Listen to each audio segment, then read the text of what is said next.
Hello everybody and welcome along to the second race of the GT3 Masters Series from RRLeagues. If you weren't here with us last time, then first question, why not? Remember to please subscribe to the channel, hit the little bell notification, and then next time we're going live, which will be 2 weeks Wednesday for the GT3 series, you can follow along for race 3, which I believe is from Daytona. Thank you, Ethan. As you might hear, Ethan's in the commentary box with me as always. So, yeah, we're at Hockenheim today. Nice sunny day. The cars are on their qualifying laps already. We are going to go with Mike Stoffmiller as usual because he's probably the guy that's going to be setting the pole lap because, let's face it, the guy's an alien. Ethan, how'd you see today going? Looks like a decent race again today.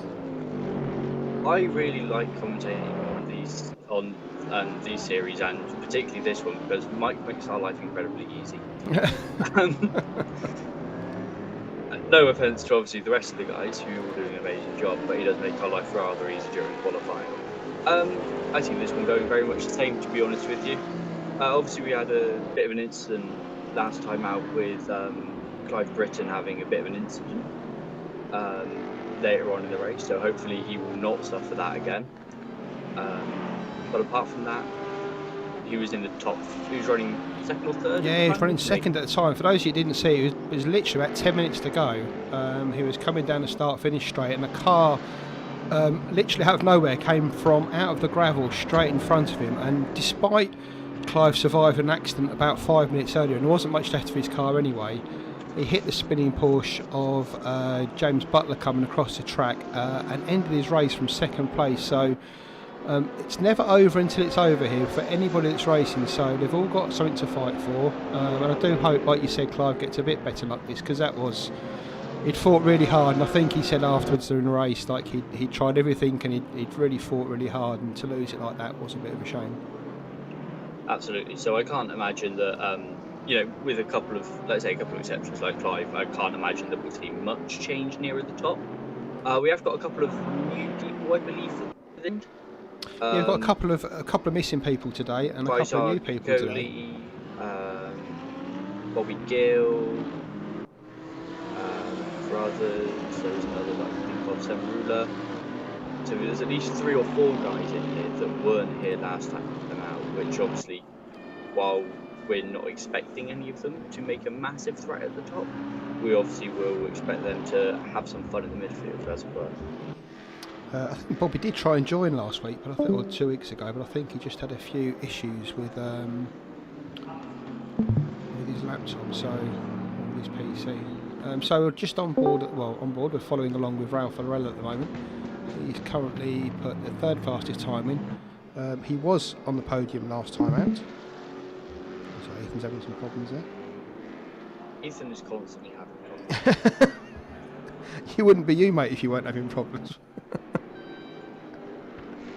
Honestly, I am trying to get them sorted. There is a PC on order, and it's honestly going to be sad because I'm sure I will come to miss not being able to compete in anything for more than about 5 minutes before everything dies on me. I'm sure that's a feeling that I will miss. We'll listen for your bloops with interest, mate. As we can see, Stomford has actually just gone half a tenth quicker than Arella. Yeah, Arella just put the first 2, went purple in 1 and 2, and unfortunately not in 3, just to put the fastest time in. But within 5 seconds there, Stoffmill just pinched it back off him to go top again. So, usual suspects at the top: Stoffmill, Arella, David Dorr, who was 3rd last week, yet to post a time. I presume, there he is down there on the bottom of the timing charts, just having a warm-up lap. Pops up in 6th now as he goes over the line.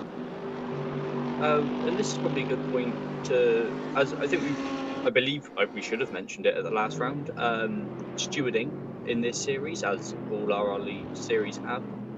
So just to catch you up on what's happened, because we get those out about a week after the event goes live. So from the end of the last race, David Kukarek and Jim Britton both gained 5-second penalties for various instances. incident, sorry. Simão Marquez, who sadly won't be racing tonight with us, got a 20-second penalty at the end of the last race, as did Alex Gerasimitic. Yeah, we missed that with that incident with Alex. I think in the last 1 or 2 corners, I think he was fighting very hard. You may remember in the last race, he was he's in the Ford GT and he made his tyres go for forever and a day, and he was just into the last 2 laps with Nigel, fighting very hard with Nigel Wood, and they just had an incident where I think they... It wasn't the one with Nigel that he got okay. For. It was the one with Wyatt down into turn 1. That's the one I was thinking. Sorry, I got Mike and Nigel confused. Yeah, Mike Wyatt. I think they just got their wires crossed. Both of them weren't actually, I don't think, willing to fight. They were just trying to make room for each other, so they didn't hit each other, and sod's law, they did. And yeah, Alex got a big penalty for that, unfortunately. So big penalty for that one. And then... But no hard feelings, though, which was good. No, absolutely. The guys chatted out. And it's worth pointing out as well that Clive didn't submit the incident with Butler. He understood it was an honest mistake. I believe, from the talk that I heard, Butler had serious issues with the car, spat, because it was on the pit straight, wasn't it? Yeah, I think it was a VR issue. I think he had a problem with the car and his headset and stuff, and it all just started playing up. He had a problem with the car, tried to escape, from what I understand, tried to escape back to the pits, didn't hold escape down long enough, or it didn't register or whatever, and of course by that time he's already taken his headset off because he thinks, well, I'm in the pits, you know, I'm done. And the car's still moving across the track. So, you know, Clive was obviously preferred it had gone better, but was happy enough with the explanation, so didn't pursue that. We have got one other penalty to cover, which is Valentino Rossi. No, not him. It's an alias that one of the guys uses at RRLeagues, who gained a 40 seconds to his race time. But as is the rules with this series, so the 20-second and the 40-second penalties also hold alternate penalties if you don't finish the race. So for the 20 seconds, it's a no qualification penalty, so they wouldn't be allowed to take part in qualifying at this round or at the next round they attend. Valentino has actually earned, or Rossi has earned himself a drive-through, which he'll have to serve within the first 3 laps after the formation lap at the next round he attends. Understand. And that was for causing a collision on the formation lap. Just going back to the drivers we've got here today, one of the new guys, he's not new to RRLeagues, he races us for quite a lot, but Daniel Badcock, I think it's his first race in this series. He is one that could trouble with the leaders today. You can see him currently up there in 5th at the moment, but he has got some pace, so he's one to watch out for today.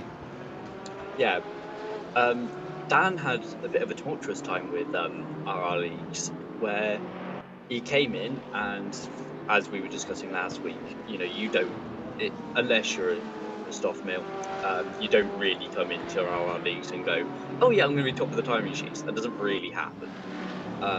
So Bagog came in lower mid-order driver, I think that's fair to say, and over the course of 6 months to a year, progressed a lot. Like, really progressed, as a lot of the drivers tend to do. Very impressive progression, as I say. And then he did that awful thing and like had real life happen and stuff. And he actually had I believe a daughter. I believe it was a daughter, yeah. And obviously had more pressing issues than life gets put on hold, doesn't it? Oh no, sim racing gets put on hold before life, I think that one is. That's what I meant, sorry. If my daughter's listening to this, I'm sorry, sweetheart, I'll completely take all that back.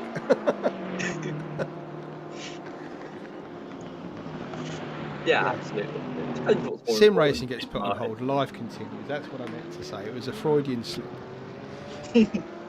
So we're just with Clive Britton at the moment. Oh, just in front of him there. I think that was, I've been chilling there, just losing it in front of him. Clive's on a lap here. Fastest time so far, 1:39.6, which is about half a second off the pace, as you can see there.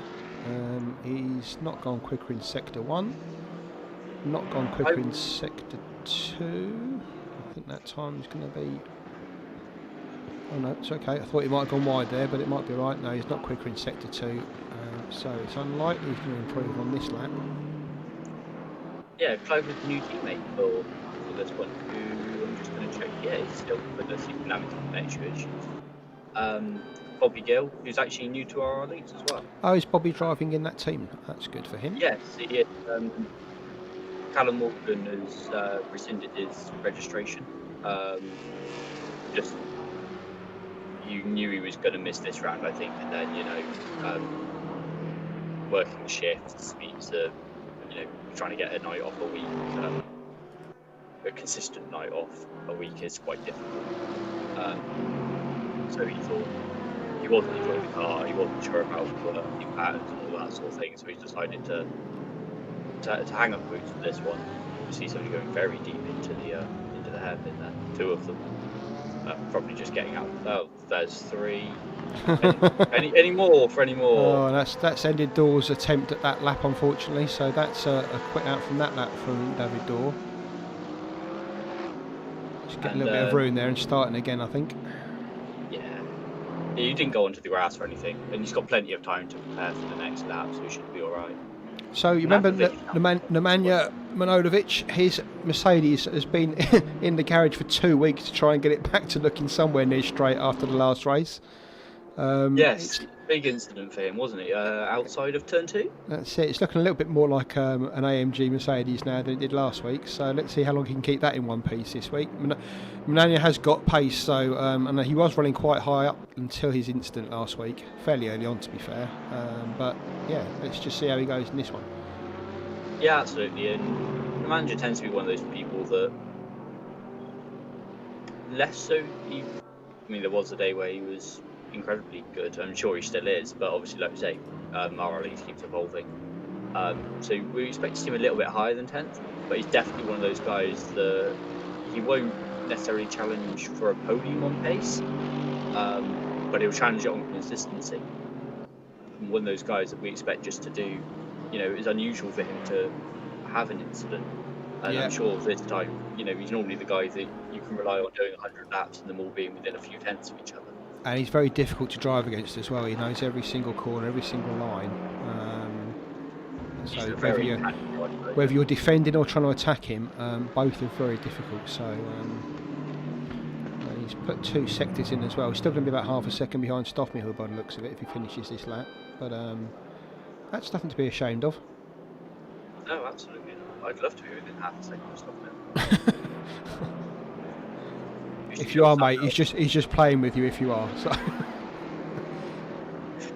Nemanja comes over the line. There he is, 6 tenths down, puts him in 11th. You can see the midfield there. It's pretty tightly bunched. 5 minutes to go in qualifying, so we've got a couple of laps left to get in. Sorry, Ethan. We saw this again last time. Is okay. We talked about, especially in the race last time, Stomfield just kept going, kept pulling time on people.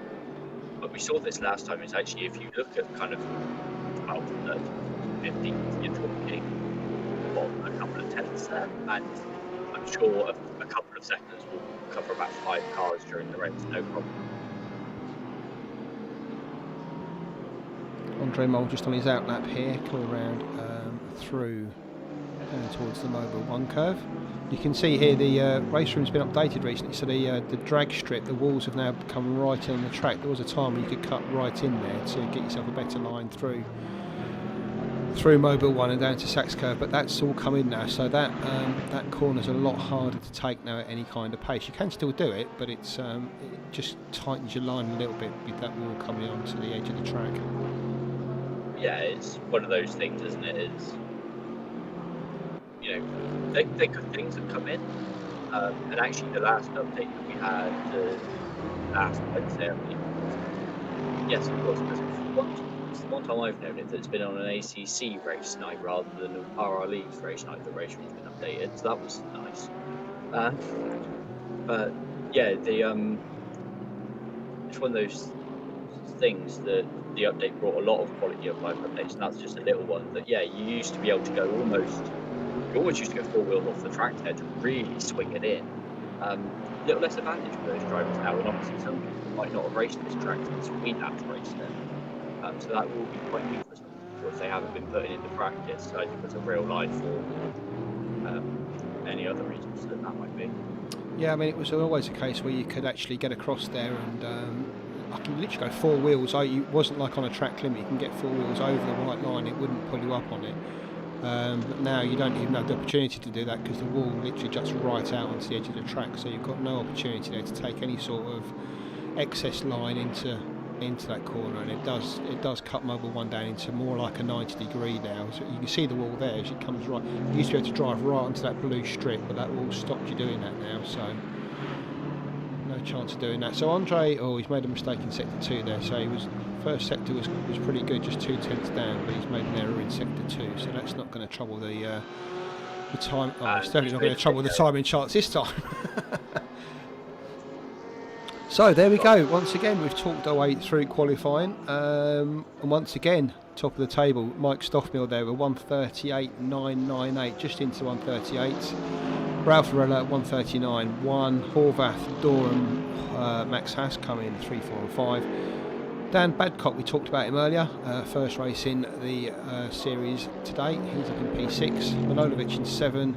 Clive Britton, who had that terrible accident in race 1, he's down in 8th position today. Greg Metcalf in 9th. Fabian Geld, who you may remember had that tussle with Rick Bennesley last race, he's in 10th. Gerasimic, we have got this right this time, Gerasimic in the Ford GT right down in 11th. Dmitriev, Pazdacek, Vizar Jacoli, Camletto, Wood, Britton and Binnersley, the 4 Brits there you can see down in 15th, 16th, 17th and 18th. Moles there in 19th and Moorman in 20th. The screen will rotate in a second, I'm sure, to give us a full rundown. But that's your top 20, and as you can see, what, 1.5 seconds between top and 20th. This is going to be close. Yeah, it always is. Like we say, it always is close to RRLeagues, and 1.5 seconds around, what is it, 4.5 kilometres is not a lot of time and not a lot of space. Very, very consistent for these guys. Worth noting, just because I mentioned it last time, clearly Martin hasn't got the settings on the same as he did last time, because the team names here are shown as the ones that you'll see in the race room store. So these are not the team names that people are running in the series. Those are the ones that of the official teams that run these liveries. Indeed, this is like a privateer team entry sort of thing. So those aren't the teams in the team name for the car liveries, but not for the actual team that they're racing with today. All those, by the way, if you go onto the our website at rrleagues.com, you'll see all the standings there for the league. So please pop over there and have a look. They're on Race App these days, mate. And as the thing starts rolling, we see we've got Semruler in 21st, Fillingham in 22nd, Cannons, Wyatt, Kukurak down to P25, Mark Schilling and Peter Hindle, 2 Brits again down in P26 and P27, Antonio DeLeva in 28th, 29th, Michael Susky and James Butler in P30. We'll round out the grid for round 2 of the championship. So 30 runners again, 100-minute race. There is no there is a mandatory stop. You have to take 2 tyres, but the guys will be stopping for fuel and tyres during the race. They don't have to take all 4. They can just take the front 2 or the rear 2. But I think in most cases they'll try and get through on 2. But I think some of the guys will need to take 4. And the pit window is open from, I think it's 25 minutes down to 65 minutes. I think. Yeah, something like that, and it will definitely be taking 4 tyres. I don't think you want to risk 2. Yeah, I mean, and the pit window is kind of irrelevant. We saw Grasimic get as far as he did in the GT40 last week, but I don't think on reflection it did him any favours because he lost so much time, with his fading tyres, and he didn't manage to make use of the new tyres when he came back onto the track afterwards. So it may well be that 50-minute mark, we'll see them all diving into the pits as always to change their tyres, top up with fuel and get out for the second half of the race. Absolutely. Simon's starting quite a bit lower than he usually would, I've noticed. I know he had, he had some issues, which means he's a bit late to the show, so probably not totally representative for Simon there. But he might be one that he likes a bit of a strategy call. He likes a Yeah, bit of a. there's a few names there out of place, to be fair. I mean, James Butler down in 30th, struggling with the Porsche again, but that Porsche's got pace. James Butler's got pace. Like you said, Finningham. We've got Andre Mole down there in 19th, Binnersley 18th. In fact, Jim Britton 17th, Wood 16th, Camaletto 15th. Mormon again, he ended up P5 last time. Mormon. Yeah, I mean, those So, guys have got certain pace, and they're kind of a little bit out of place there. So that could be interesting watching them come through. The one I'm really looking forward to watching again this week is Peter Peck. You may remember him in the last race, scything through the field in the back end of the race and getting past everybody to run himself up to, I think it was 6th or 7th in the end. Between him and Moorman, they put in some really good race laps at the end there to pull themselves up the order. So they're going to be interesting to watch. This is the problem that we have, though, isn't it, Martin? Week in, week out, or fortnight in, fortnight out with this thing is you kind of go, okay, you're going to get Stoff Middle at the top, and then you have a hat which has another 5 or 6 guys in. You can pull out the top 10 from that hat, and then you kind of go, and here's the other 20 guys in the grid all in another hat, and you basically pick out at random where they're going to be on the grid because they are so close together, and it seriously comes down to the odd setup tweak. Somebody preferring a track over somebody else, and that's the kind of differences we end up talking about. So here we go, minute to start time. The guys will just be setting all their fuel up now for the car, making sure they've got the right amount of fuel in. Their brake pressures their tyre pressures are all good for the first 50 minutes of the race, or however long they want to go into. Yeah, I imagine we'll see a lot more drivers after last week, after the last round, kind of dipping into that, staying around that 50-minute mark. Obviously, some people trying a little bit longer, and it didn't seem to work. So I imagine we'll see a lot more people sticking around that sort of time. So here we go with the start.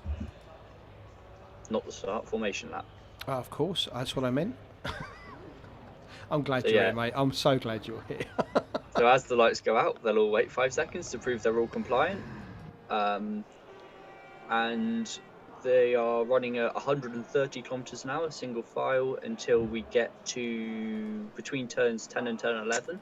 Probably around that wall, actually, that Martin's mentioned a couple of times now. From there, we'll go back into double file, down to 80 kilometers an hour, and double file round to the start.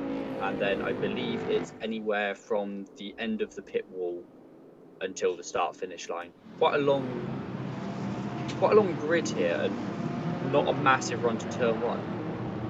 But obviously it's one of those tracks where if you keep it alive through turns 1, 2, 3, 4, and 5 isn't really a turn, let's face it, in the Parabolica. But you get that run down to turn 1, and then there's another overtaking opportunity at turn 2, and then another one at turn 6. And with quite decent straights between them, there's plenty of chance for you to make up anything you were lacking at the start.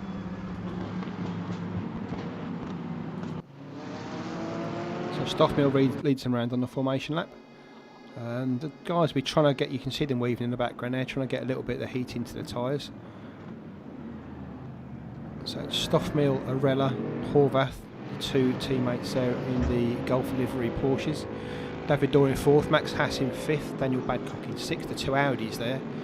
Manojlovic in 7th, Clive Britton 8th, Metcalf and Gelder bring out the top 10.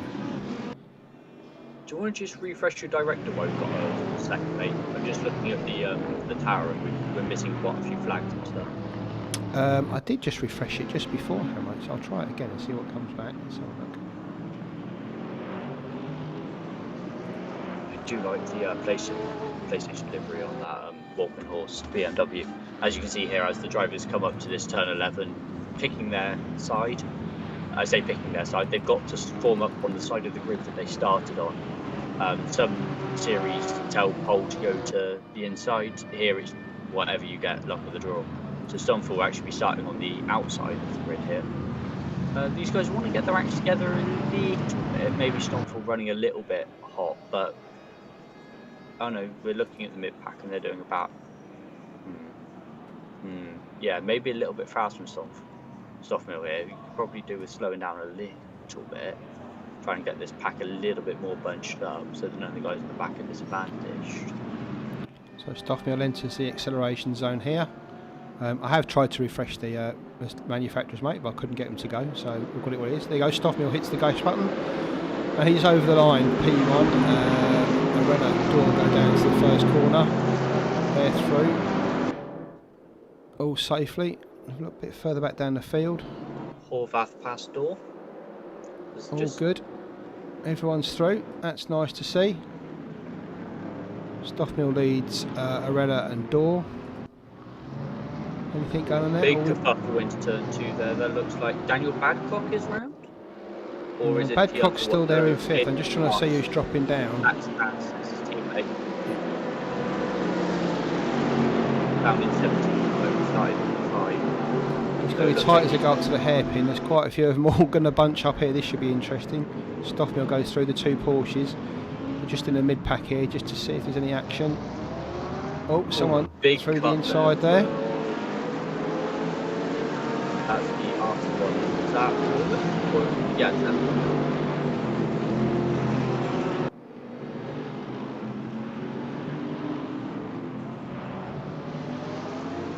Anyway, it looks like they've all got through. There's not too many incidents there. Mark Schilling's down to 30th, unfortunately. He's had a bit of an incident. Butler up to 25th. Phil Ingram's not making any room there either. We're back up front. Stoffmill leads them away. Half a second ahead of Arella there, who already pulled out 2.5 gap there to Horvath. Door, Badcock, Clive Britton, Metcalf. It's already 7 seconds back to Fabian Geld there in 9th, so they've certainly got the hammer down here at the start. yeah, there's definitely, like you say, they're definitely the front 2 are making a lovely little break for it. Half second between them, and now 2 seconds back to Horvath already. Not hanging around. Stoffmill, Arella, Horvath, Door, Badcock, Britton, Metcalf, Gerasimic in that GT40, Geld, Pavlicek, and they go down to the top 10. Moorman down to 30th, so maybe an instant for him. Maybe he got a drive-through penalty for that cut at the hairpin. Ah, possible. Oh, no. I didn't see it pop up, but that's very possible because it was. No, he didn't, because he's just come around turn 1 and he was nowhere. He's just come around turn 1. He wasn't on. He was on the track, so it looks like he's fine. But yeah, clearly a bit of an incident for him. We were talking last time, and it's been a chat amongst the drivers. See, go try and get around the rest of the show, not quite succeeded. It has been a talking point the dirt on the tyres. It's quite possible to go to the inside, and then you've got the fast right-hander and possibly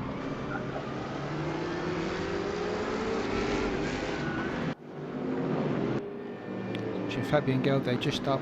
Gerasimic runs very wide there. This could be interesting as they come down into Mobile 1. Geld gets the inside line, he's through, keeps it nice and straight. Nice pass there. That was a mistake there from Alex Gerasimic, who's lost the place there to Geld. Pavlicek will enjoy this. He'll try and get up the inside of Gerasimic. Doesn't quite manage it there in this accident. Our technical director's just said, can you come a bit closer to the mic, Ethan? We can hardly hear you, mate. I can't then. Or shout. Shout.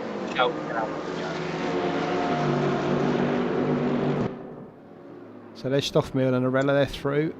2 second gap back to Horvath, and it gets a bit close here with Door, Badcock and Britton. So what contract are you trying to get technical director on? Am I just going to train on you online?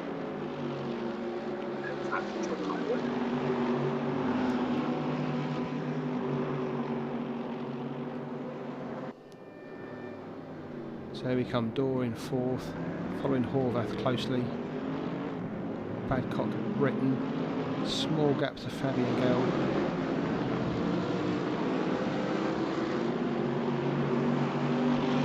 And up front, Stoffmill and Arella already pulled out, say a couple of seconds over Horvath after a couple of laps. I think it's very interesting between those two. It looks like they're trading that.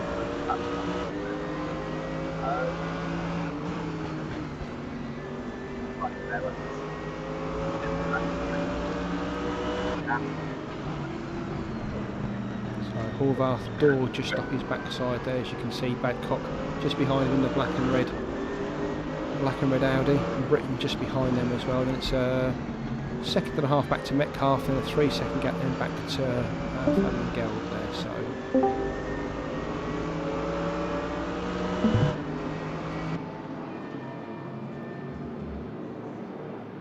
TV camera's giving us a bit of a stretch here. Now we can see that. There we go, that's better. So you can see Stoffmill leading the pack away from Arella. Horvath, David Dorr into turn 2 they go. Horvath, Dorr takes a nice tight line there through there. Horvath using all the curb. And if this group of 4 just need to stay with Arella here, otherwise this could get into quite a long chase for them.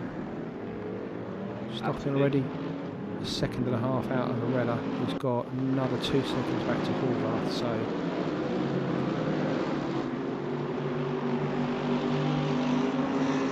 that's not making much of a mockery of the midfielders you might have thought, considering his qualifying pace.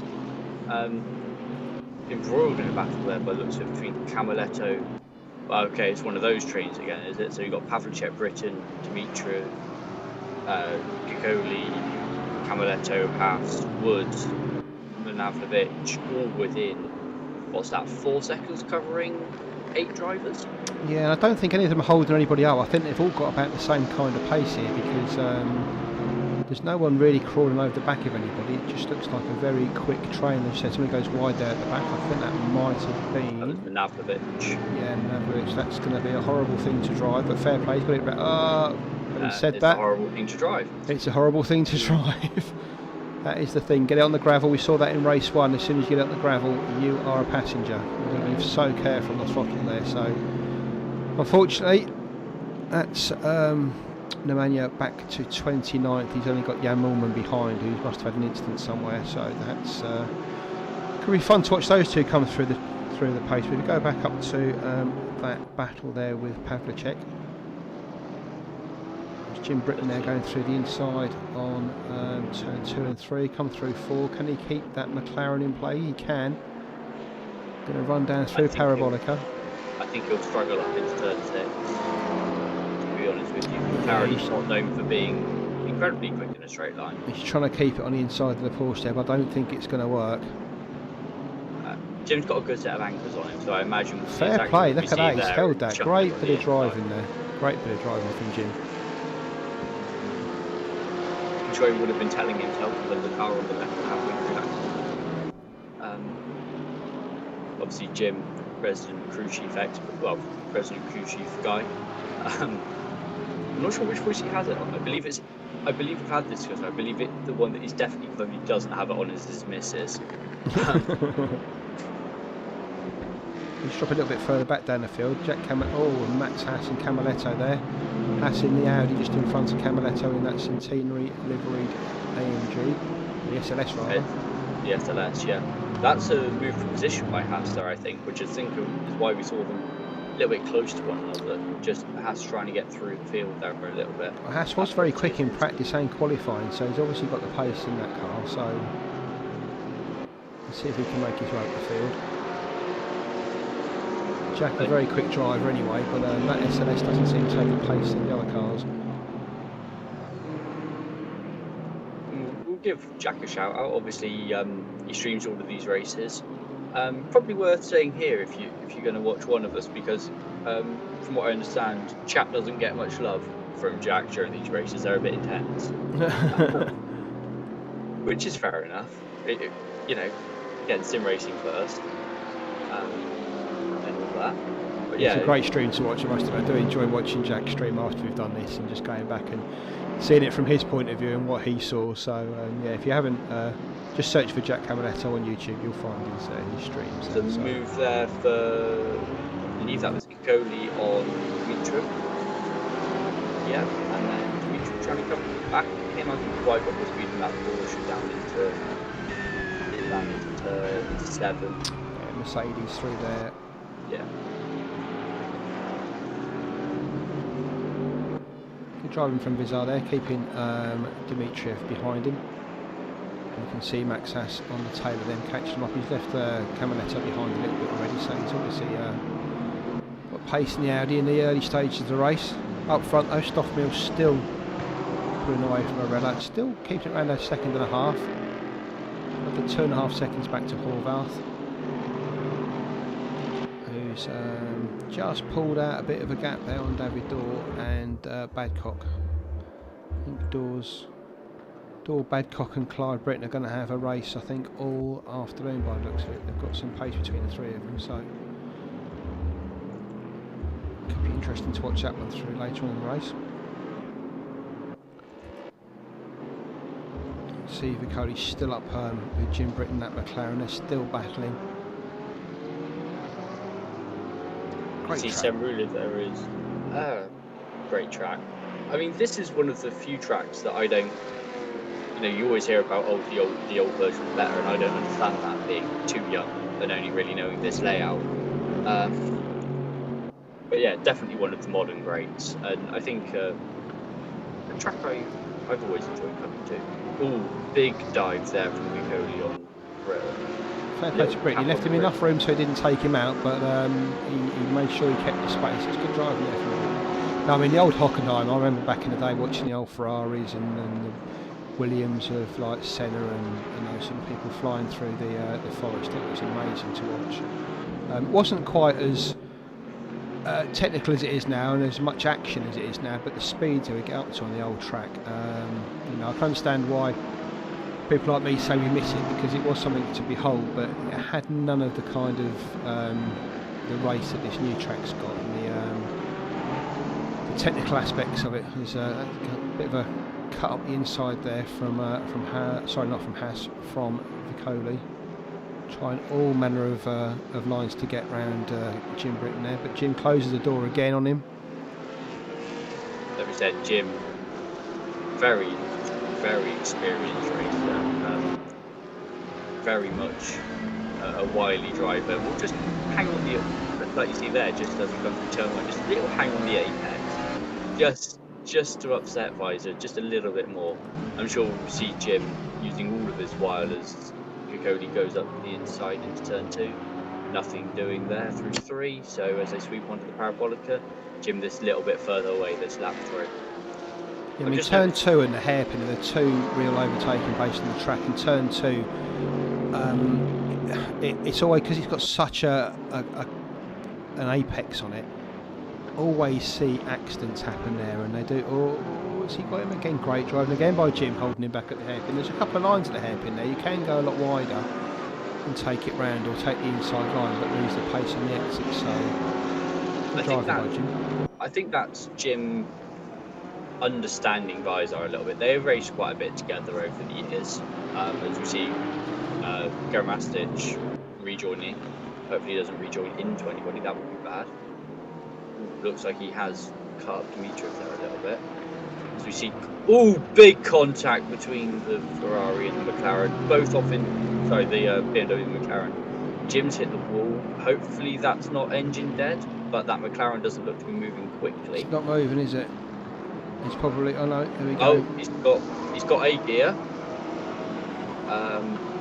They're both moving. We might see Jim with, we might see a little bit of, just giving each other a little hand there as they come back onto the track. And,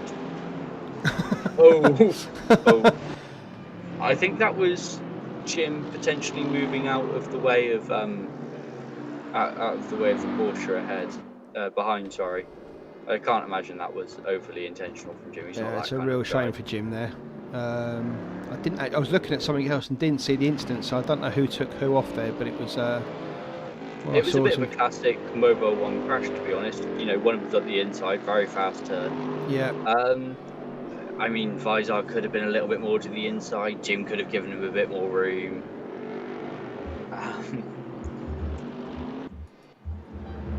Yeah, unfortunately I didn't see the overlap and whatever, but like I said, it's not even 20 minutes into the race. I mean, to be fair, Visar was all over the back. The two of them have been battling for a number of laps there already.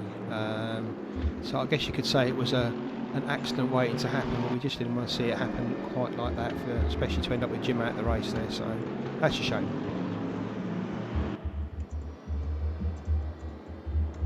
So we're just looking at Rob Horvath. Sorry? I just wanted to see as well, Sam Ruler is actually at the bottom of the timetable. He must have been out. I believe I've seen on Discord. Yeah, he is out. He's not in the... I don't know what happened to him. He was racing up in the field, but yeah, he's out. Sat there in the pits, unfortunately. So unfortunate for Sam there. He's a new driver to RRLeagues. Very passionate, young lad, plenty of talent, but unfortunately already out of this race. So yeah, after all that action, let's just give you a rundown of where we are. Stoffmiller and Horvath are the 1, 2, 3.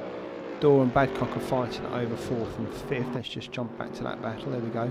We said Dorr, Badcock and Britton will be fighting all race. It looks like that will be the case. Metcalf a bit further back in 7th with Fabian Geld a couple of seconds behind him.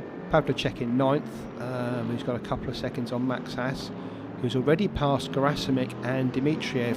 You may remember he passed Cameretta a couple of laps ago, so Haas is making his way through the field at some rate of knots. You can see already he's got a couple of seconds there on Gerasimik already, and catching Pavlicek at a fair old rate. So Max, again, with some pace, he's just got a dealt a bit of a shit hand there at the start of the race, unfortunately, but we'll keep an eye on him later in the race and just see where he pops out. Filling him here on the inside of Kokorek, I think that is. Simon quietly making his way through the field. Remember, he had a very good race last time out, up to, I think he got to 5th in the end. Very quiet race, so he didn't really get into much trouble, much effort, but he very good, yeah, 5th place. Good performance. So watch out for Simon. He'll put a good race in, a bit like Max. He'll pop up a bit later on, further up the field, I'm sure. Yeah, absolutely. I can't imagine that he will be content with sitting there for long. I'm sure he'll be looking to shift his way up the field a little bit. Just runs a little bit wide there onto the grass, so that will slow him down through these corners. He won't have the grip that he should have, so that will just stunt his progress for a little bit, but that'll all scrub off by the time he gets through to turn 1. Let's just go back to the Badcock Dorr Britton fight. So Badcock's in the middle here of Dorr and Britton. You can see they've caught up a little bit there, it looks like, on Horvath, as Dorr runs wide there and gives Badcock the chance to have a run down through the kink into Mercedes. Takes the position. Nice pass from Badcock there.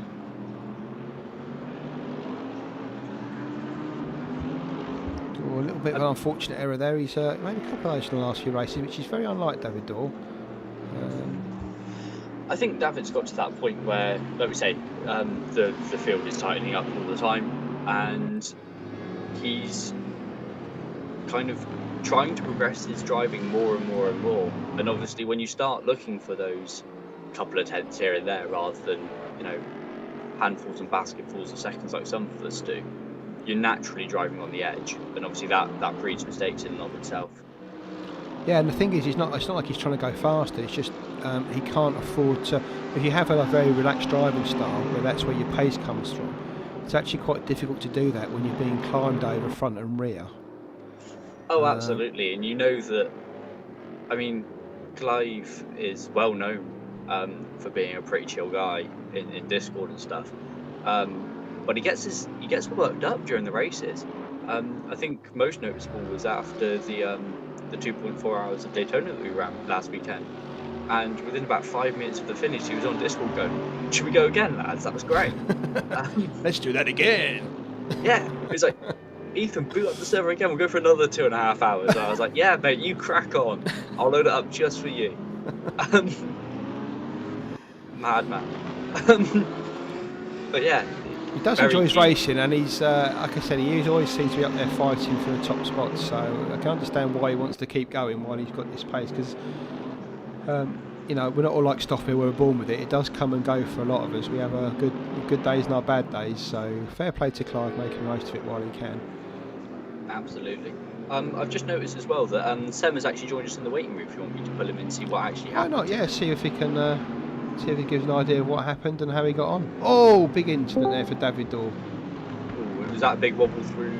Big wobble there, yeah, as he went through Mobile 1. He just got a bit of a tank slapper on. Just managed to catch it, but that'll cost him a couple of seconds. And cost him the position? No, it didn't cost him the position. Almost. Hi Sam, what happened, mate? No. Good. I'll tell you what happened. His mic broke. Yeah, that. Okay. There we go. Hello. Yeah, well, my race went pretty good. But then in turn 1, I had somebody in the inside, and my spotter was having a coffee or something.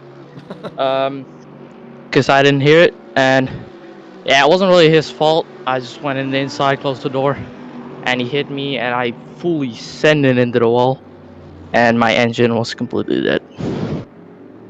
Not the best way to finish a race. No, not really. And what lap was that on? About 2, 3? Because we noticed you were running okay, then we just saw you down the bottom of the standing. So. Yeah, I'm pretty sure. It was like 3, 4, somewhere around that. So how did you find the first 4 laps? Was it a bit hairy there at the start? We saw everyone about 4 wide going into certain corners. Yeah, I went off. The start was going pretty clean for me. I started 21st, and eventually I was up to 17th. So that was pretty decent. But eventually, just the accident just ruined the race for me, of course. Oh man, I do feel for you. Yeah, well, shit happens, you know. Well, it's good that you've got that positive attitude, mate, I must admit. I mean, the next race is only 2 weeks away, so I'm sure you'll be back for it then. Yeah. How have you found it so far in RRLeagues? Good fun? Yeah, really competitive, professional. Love the streams too. Really cool, cool twist you guys put on it. Oh, good. Yeah, really like racing her. You looking forward to the next race at Daytona? Obviously, you took part in the 2.4 in an LMP1, if I remember rightly. Yeah, that also didn't really go very well. No, I think you had a disconnect, didn't you? Yeah, nah, something went wrong with the game, but yeah, you know, that's. I'm just going to cut over you there. So 1 minute, 1 minute. That's gone quickly. 1 hour 15 left of the race. So 75 minutes left of the race, and we can see the little red tags have come up on our lovely timing thing on the left-hand side there. So drivers now able to complete their mandatory stop. Obviously, nobody taking this lap to do that, as we're looking at P15 anyway. So maybe a couple of guys lower down the grid who might get the chance on their current lap. What was your plan, Seb? Were you planning to go like just 50 minutes and then change, or are you going to go long or short? What was the plan? Yeah, 50 minutes. I was gonna do a 1 stop. Yeah, that was my strategy. I fueled up for 55 minutes, so I had like 5 minutes to play with, and then I was just gonna fuel till the end.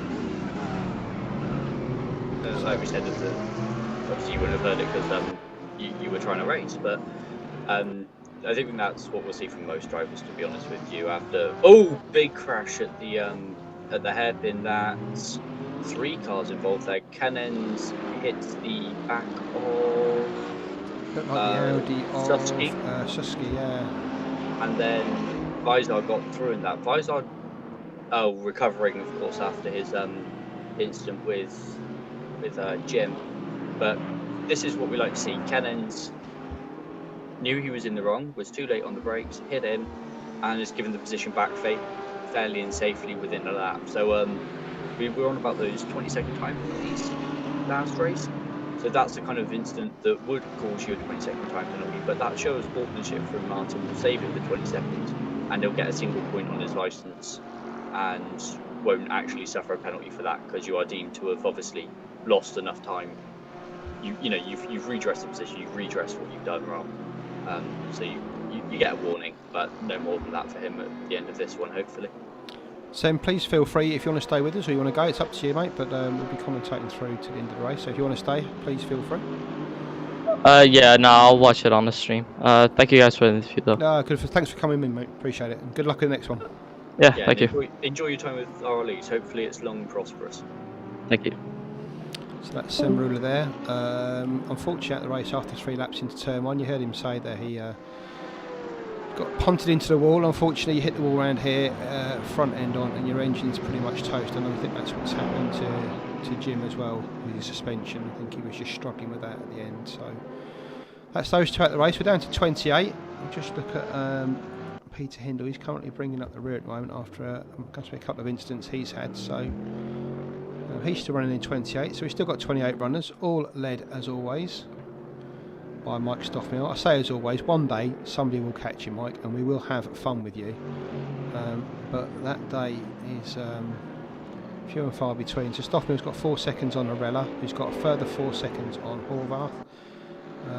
Who's pulled out a little bit of a gap now. That's sort of split up that gap there between Badcock, Britton, Dorr. Dorr actually behind Britain now, so maybe another incident for Dorr, but he looks a bit close to Britain for that to be the case. So yeah, I think he's really struggling with that Merc today. I don't know if it's the car itself. I know a few of them were actually struggling with setups for Hockenheim today, especially in the Mercedes. So he's got his hands full today. I think the Mercedes is one of those cars. It's quite fast, but a bit slippery to do it. So you got to be a bit more on the edge. Whereas the BMW is known for being an incredibly stable car, and Clive obviously enjoying that one at the moment, the Falcon 33. Up at the hairpin, you can see Rick Binnersey there in his fight with Pavlicek in the Porsche next to him. 13th and 14th. Come down to Mercedes. Big stand down the left hand side, the right hand side, right, you see it on your left. Full of Mercedes fans on a race day.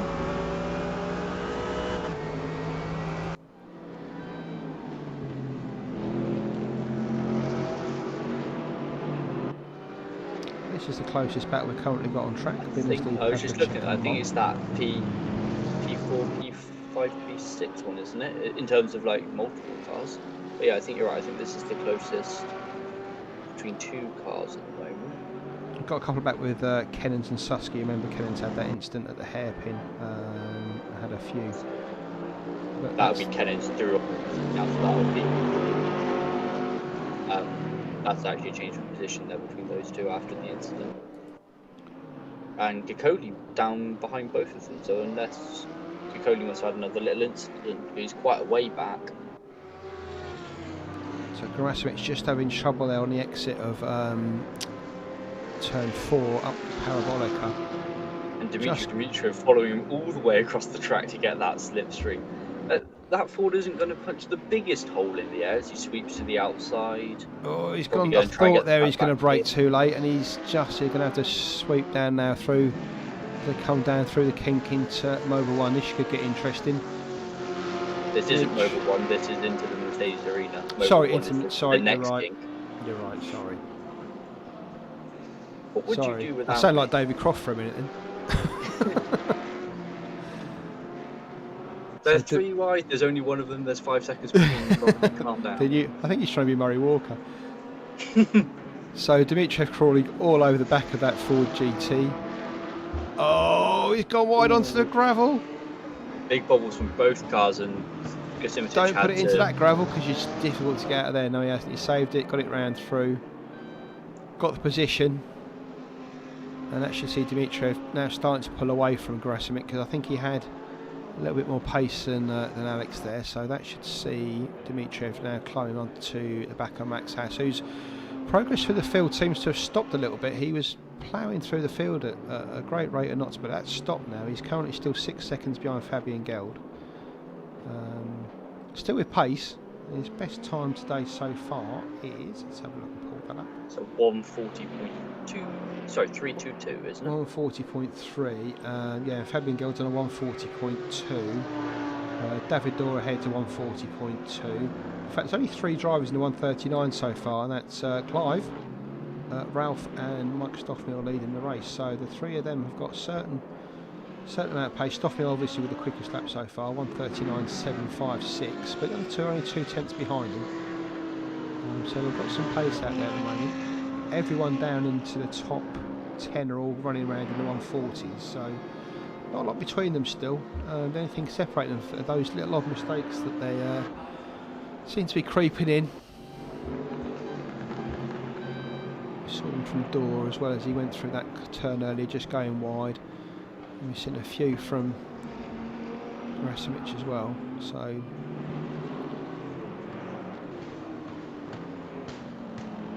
Hockenheim's one of those tracks where you think you know it off by heart, but every lap's an adventure. It doesn't matter how many times you go around it.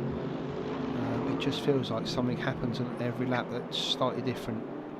Well, the thing is you've got a couple of turns here. Obviously, like Mobile 1 is even more so now with that wall. Is very much a precision corner. Like if you don't turn in right, you've got to take a left. And when you're in a group of cars, you've got to take a left because of slipstream and other such wonderful things. And that really confused me because I still had Max Haas there.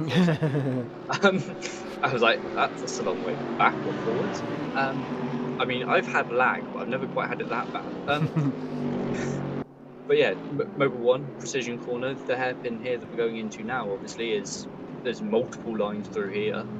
Parabolica is obviously a bit of a nothing corner.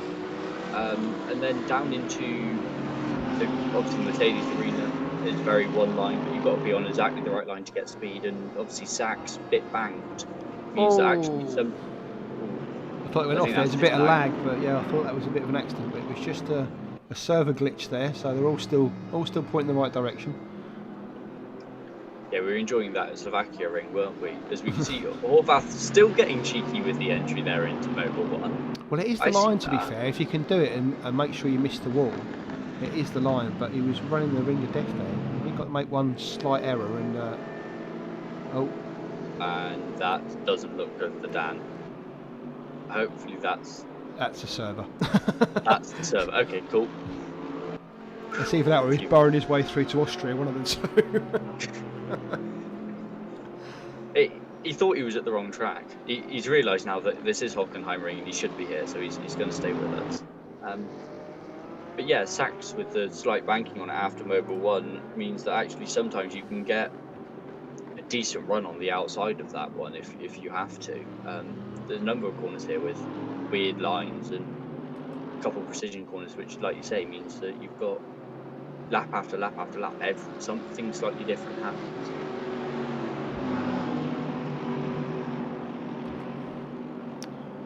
So we've got the timing board on the the left-hand side with the relative standing, so you can see the gaps between each of the drivers.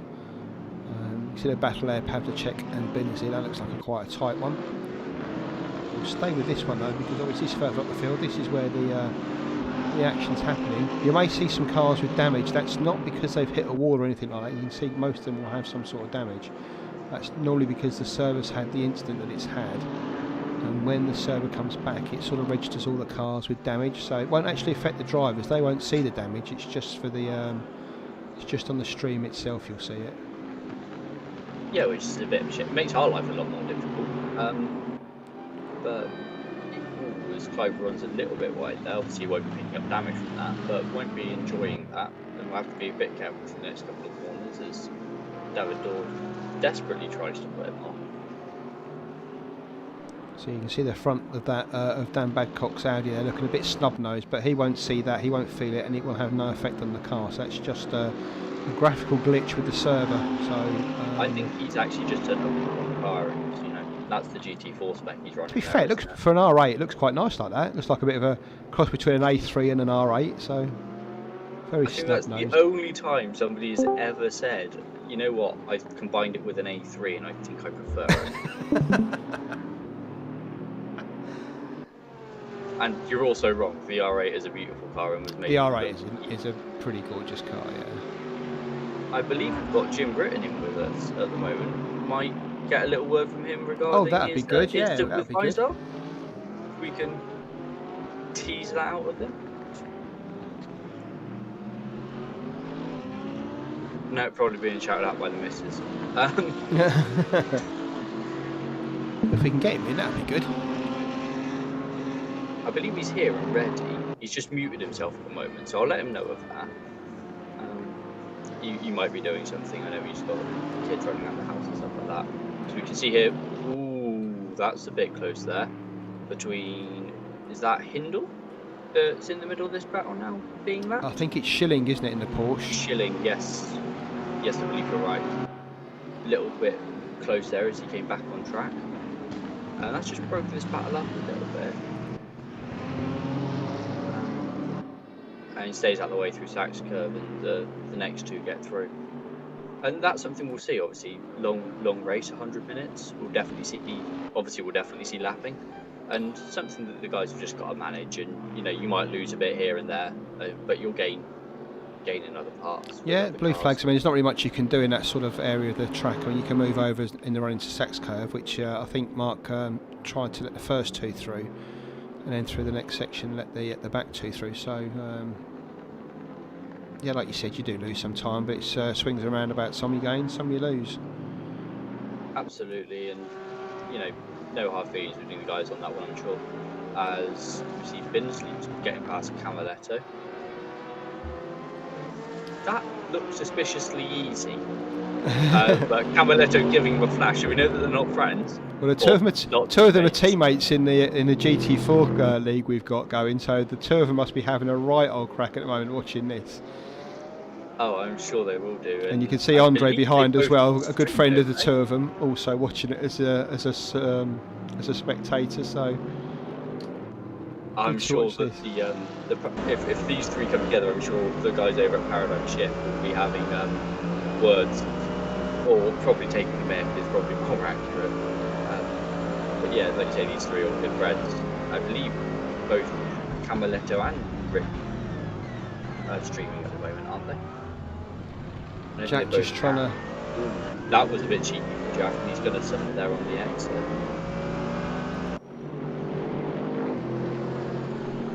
Mole's just going to run on him now into Mercedes. I think Jack's just got enough pace there. Yeah, he has managed to keep the speed in the car. One's a little bit wide there, but no chance for Andre to come through. And that SLS is a gorgeous sounding machine. Don't get me wrong, I like the look of the new AMG. I think I still prefer the SLS, to be honest. Do you know what? I saw an SLS when they first come out. A Mercedes dealership down the road from us had a couple of them, surprisingly, actually on the forecourt, and I just remember falling in love with it and thinking, one day, just one day. And I saw the price tag, and I thought that one day isn't going to be any time soon. Absolutely. It was six figures, and I think they ran out of space on the little card in the window after that. So yeah. Yeah. It's bad when the guy sticks the sticker on it, looks at it, takes the sticker off, and just gets the chalk pen out and writes it straight on the windshield. It was one of those moments where I saw the car, fell in love, saw the price, and then felt guilty to be within 100 yards of it. Brake disc glowing there from Camaletto as he goes through 2, 3 and 4. Hard on the brakes there. That's just allowed Rick to get away from these two a little bit there. You see Malt and Jack having a battle up to the chicane. We'll just pop back to the Badcock Britain door battle. I know what you mean with the SLS. I live not far from a town called Marlborough, where lots of rich kids go to school. So you go there and you do see fairly regularly not SLSs, but you see Mercedes, you've seen a couple of R8, you've seen a couple of Aston Martins even. And you kind of look at it and you go, yeah, I'd love to have one of those. Look really good on bricks outside my house. Or crash through the neighbour's fence. Oh, dust up there. Those had their dust up there, I don't know, but we've still got Mike Stoffmeal out in front. We'll have a quick look at Mike, give him a bit of attention he probably deserves. 6 seconds ahead of Arella. That was a light blue Mercedes, I think. I haven't got anything up to show me who that might be. I haven't got a spotter's guide or anything, but right, okay. See it on the broadcast tool.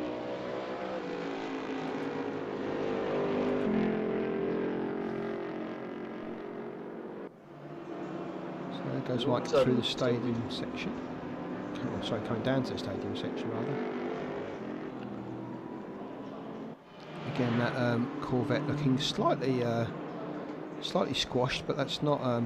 That's just again a graphical glitch. There's nothing wrong with Mike's car. He doesn't often hit very much.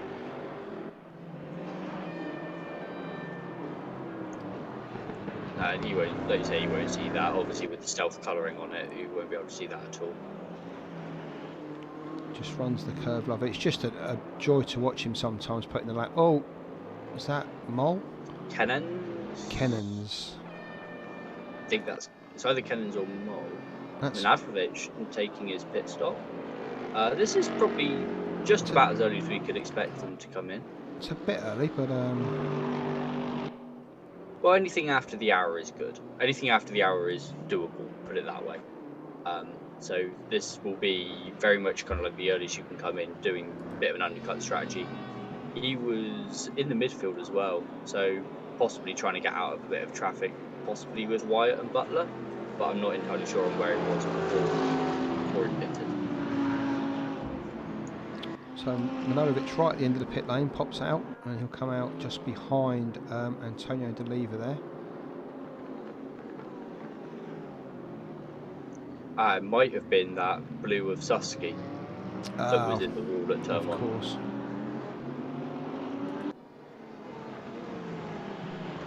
So Vizar Jacoli on Schilling there, just making a move through turn 11 into Sachs Curve turn 12. Bit of a bank in there. It's quite a nice corner to actually go around that. If you get wide on the top of the banking, you do lose it into the gravel, but if you can get the right line on the inside, it's a lovely corner when you get it right. You almost want to be wider on the entry and kind of use the banking to hook yourself in to kind of bring yourself around so that the next couple of turns are a little less sharp on the turning. Yeah, for those of you who remember the Grand Prix a couple of years ago from here, and that's the gravel trap that Vettel found himself in the wet that day, leading the race, and put it in that gravel. But I say you've only got to get a bit on the top of the banking, and you will lose that car, especially a Formula 1 car in the wet. That will end up in the wall as quick as you like, and that's what Sebastian Vettel found that day. It's also really weird, like the degree of banking that you've got there, because it's not a great deal. It's enough, but it's one of those things that if you use it to hook the car, you're great.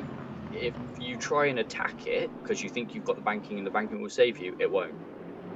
As we hear the klaxon there of somebody else coming into the pit, obviously that hasn't shown up yet. I think that's Horvath that's coming from second place. Yeah. From third place, making his stop. Which, I don't know, this might drop him into a bit of traffic. I don't know if this is actually the right time, or he was struggling with tyres or something, but this may drop him into a lot of traffic here. We'll watch on the way out and see where he comes out. Stoffmill's still going round, as you can see. Arella 6 seconds behind, just passing Kennens there, I think that is. He's making his way through. We've obviously mentioned that most people will hit, or everybody will be doing one stop, and kind of got that confirmed by Sam. But we talked last time out about the front left tyre, Slovakia ring. We're suspecting that's going to be less of an issue here. I imagine tyre wear will be a bit kinder, as Horvath is going to be racing Wyatt on exit. Looks like he's got it out ahead. See what they do through turn 2. Wyatt gives him a bit of a pinch, and yeah, Robert's going to be regretting this because this is going to cost him seconds here. But he's just had to hit the brake a little bit there on exit, and that Bentley has got a heck of a pull with a 4 litre V8 twin turbo, I believe. This is going to give Badcock, Clive Britton, David Dorr all a chance to pick up on this. Horvath needs to clear these cars quickly.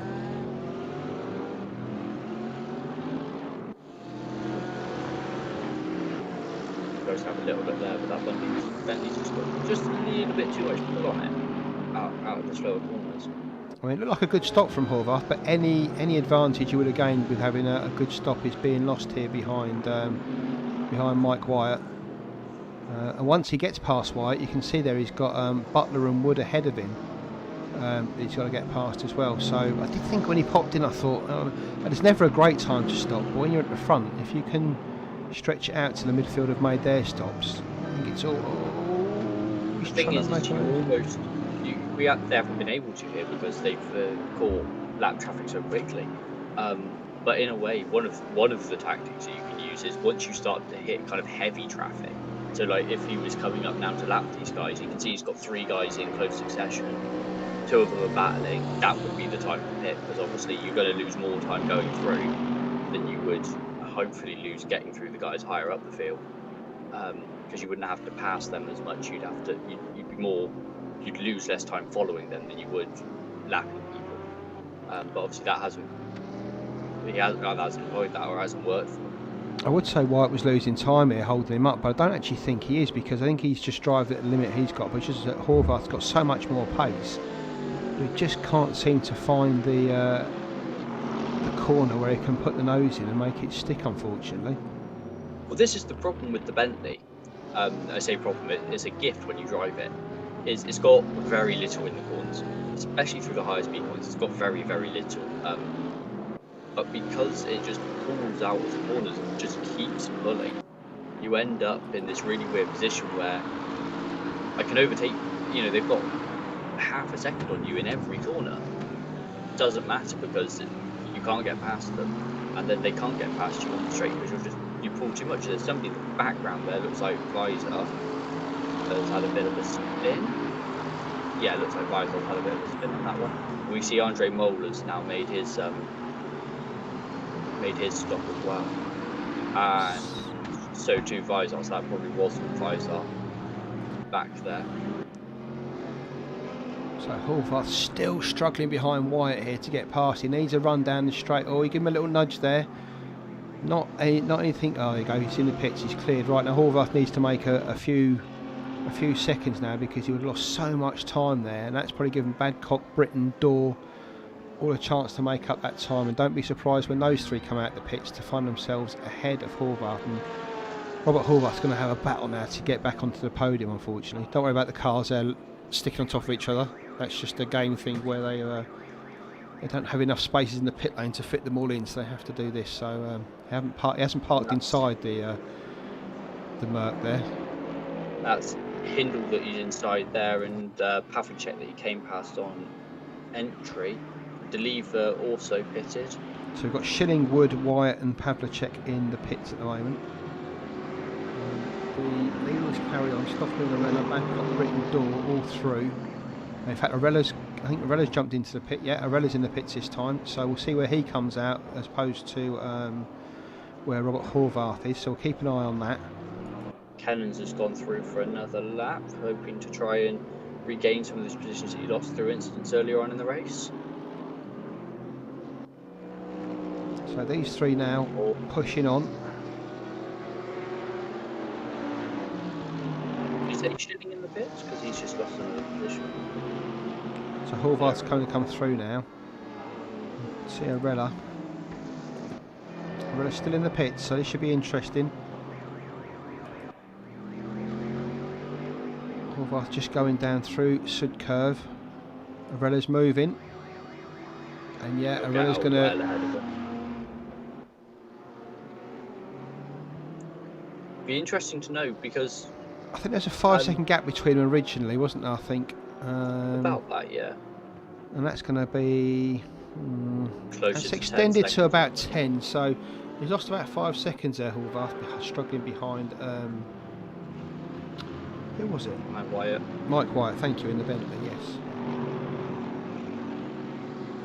And we see again, Gerasimic up there, maybe not on pace. Maybe he is. I mean, we are talking easily another 15-20 minutes for him if he does what he did last race. We can see him again preferring that slightly longer strategy. As we see, Clive Britton has passed Daniel Badcock. That's Badcock into the pits from P2. So Badcock runs into the pits. We'll just see where he comes out. Stoffmill, Britton and Dorr have gone through. There's Clive Britton there in the turquoise and blue BMW. David Dorr just behind him in the AMG Merc there. They've got 15 seconds back then to Greg Metcalf, who's currently in 4th. These 4 not having pitted yet though. Max Haas has made it up to 5th. We said he'd make a good run of it. He's in the pits as well with Badcock. There's Haas. There's Badcock. Say that, but we've missed Guy Binnersley Havlicek, Camaletto, Wood all come into the pits, so they should all be roughly around where they were. Andre Mole seems like he's lost out in the pit stops. They're now behind, or just ahead of Wyatt. Again, Minajlovic has lost out quite a bit by pitting early. So Badcock's rolling already. Here he comes out the pits, and that's a great stop there from Badcock. Horvath is ahead of him, but you can see the gap there. It's only, what, a couple of seconds now? That was a huge gap before. And Badcock's managed to close that down to, well, a couple of seconds now. So now you can see Horvath. That'll be interesting to see just if he can tag onto the back and play follow my leader and just keep that pace now. See Dimitriev's come into the pit and come out all the way down to P13. And already Stomfel's lapped up to P14, obviously helped by having not pitted yet. Up to P13 rather. So making short work of the lap cars in this race, Mike, which we don't, we've got to expect. So the lap cars, we've got, the cars that have pitted, Arella, Horvath and Badcock, they're your front three, although when Stoffmill comes out, he will be ahead of them. But you've got Stoffmill, Arella, Horvath and Badcock, and then you'll have Britton and Dorr will come out behind those two. And then it's likely that after that, I mean, Butler and Fillingham still going, they haven't stopped yet, but they're likely to drop down when they do. Haas we saw making his top at the same time as Badcock. He'll have some pace at the end of the race in that car, we know that. So it'll be interesting top 10 this when the all-wheel pit stops roll out. That early stop from Horvath though costing him not a place, but cost him any chance he had of getting onto the back of Ralph Arella and Stoffmill as well. So you say that he wouldn't have known that obviously he was going to come out quite so. He would have hoped that he would get out ahead of Wyatt, I imagine. There was like you say, a semi-decent gap then up to the next couple of guys. I just think if you make an early stop though and you're in the lead, you're only going to bring yourself out in traffic. I can understand the guys at the back making an early stop just to give themselves some free space if they're being held up, but Robert Horvath had nobody in front of him. He's going good pace. I don't know if he was getting up to lap traffic and that was what slowed him down, but it wouldn't have slowed him down any more than Mike's Bentley did. So I'm not saying it was a wrong call on strategy, but it wouldn't have been something I'd have done, let's put it that way. Yes, I agree. The point I was making more was, you do the same, you get the same. Yes. So if you run the same as Arella, then you're not going to beat him as Mike Stoffel. Yeah, Stoffmill's in the pits. You can see him dropping down there, so he'll be in the pits now. I saw him drop the one position and then it held for a bit. I didn't know whether that was. I think Dorr's in the pits as well. That's why. I think that's why it looked like. So there's Dorr in the pits. There's Stoffmill in the pits. Britton now leads the race. And at least this lap out, purely to get that tick in that column of leather lap for this race. We'll see how much further the BMW goes. What's the stop here? We've fueled about 40 seconds with tyres. 45.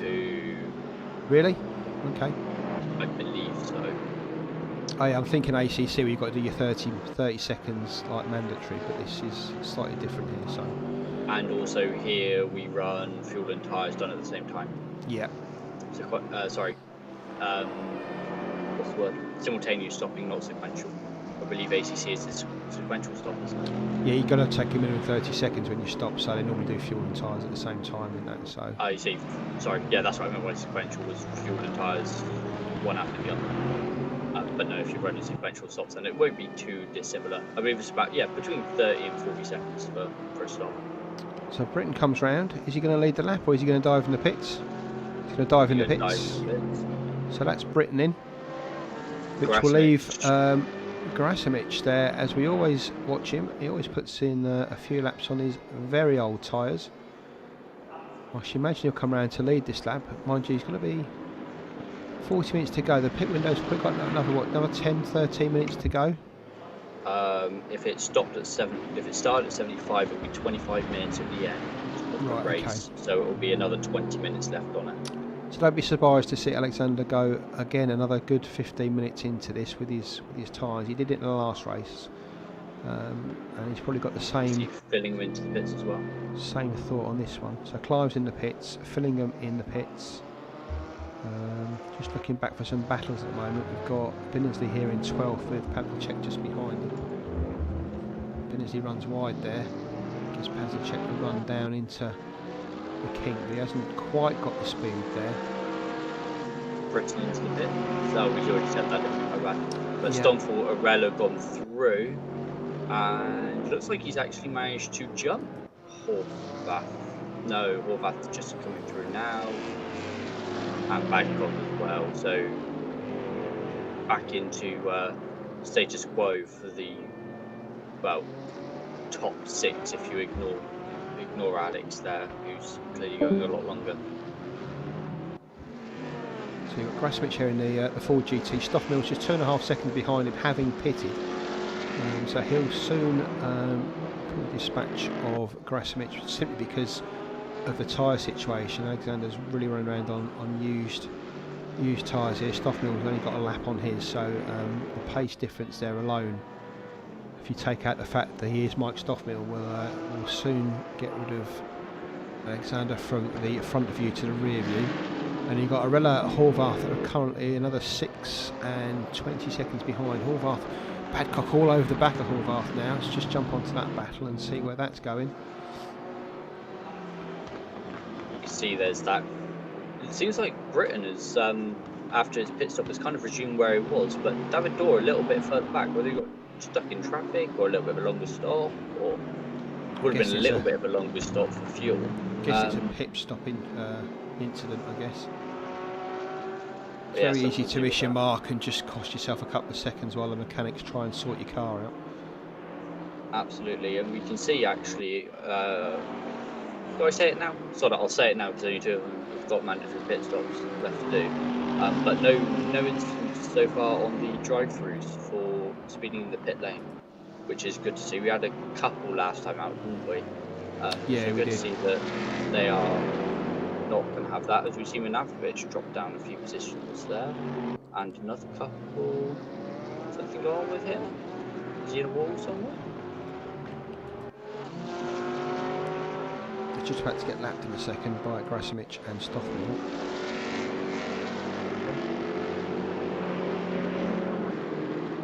Yeah, I think that the pit lane entry at the last race was very difficult. Hockenheim's a nice pit lane actually. You get a nice sweep into it. You've got plenty of time to see the cones coming up as well, haven't you? Exactly. Whereas at Hockenheimring, they kind of round the corner a bit, so you don't really, if you don't know exactly where they are, then yeah, you kind of turn up on top of them. So this is the fight for the lead you're watching here. Stoffmill behind Grasmich, although Alexander has yet to stop. Michael want to get past him as quickly as possible. Oh, I forgot that the track had a bit of a kick there. I thought he was going to run him off the road. And Mike under him here, so even if he wanted to, Simitic couldn't go into the pit lane, and that is a pass for P1 on track that honestly didn't need to happen. Yep. I think Alexander just there struggling with tyres more than anything. I know obviously Mike is he's an alien driver, but you know, we can see that as well by Kikoli, who has not been anywhere near Simitic throughout the race, is actually now going for an overtake on him, and that'll be because obviously Vizar pitted going on for what, 15 minutes ago now. He pitted around the 15-minute mark, didn't he, just before? See, I think this is where Alexander failed in the last race. He just took those tyres too long and he started losing place, his hand over fist, simply because he just couldn't keep the grip that the other cars around him got. He's going to be late into the hair. Well, that was a very early break in there from... Vizar will be getting the blue flag, so he might... possibly, yeah. I mean, but I think if he's got the pace, he's just got to pull away there in that situation. Yeah, he was going to, but I think he's just... he's played it overly cautious, though, to be honest with you. I think you just see the blue flags and gone, oh, damn, I should be getting out of the way, and maybe not realise it's Simitic he's getting the blue flag support. Does he have the check? There's Wood he's bothering into that corner. It looks like Wood has fended him off for now. Maybe a better run out of Super here. Down towards the really obviously student curve and north curve are opposite each other. Interesting techniques here. Very creative.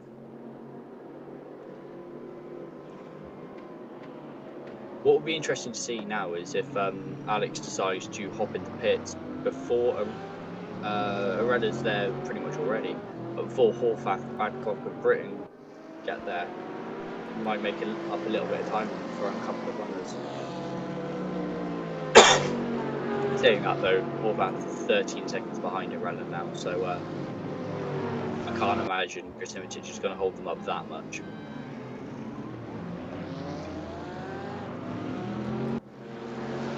Just on board Varela, he's now on the back of Grisimitich as well, as you said.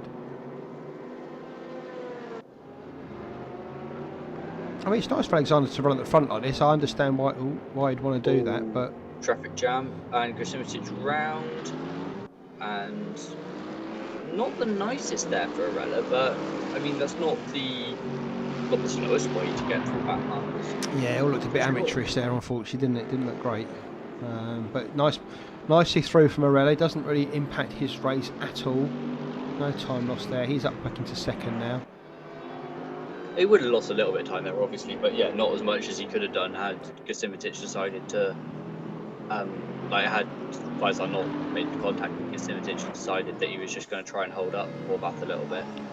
Yeah. The only thing I did think, and I've been thinking this since the last race, of what I would have done in Alex's position, and actually I think I would have done the same. There's no, if you look at it from his point of view, there's no, he's not there on pace. We know this. And you're not really going to lose out. Okay, he's losing a little bit through tyres, but you're not really going to lose out on the pit stop in terms of fuel, like the amount of fuel you have to put in. So I think the idea is if you run at the front here, just hold these guys up a little bit, which you're not entitled to that, but maybe slow them down a bit. Okay, the gaps here are a little bit big, but if you could then back that train up into your position, come out and then maybe gain a couple of positions that way, could happen.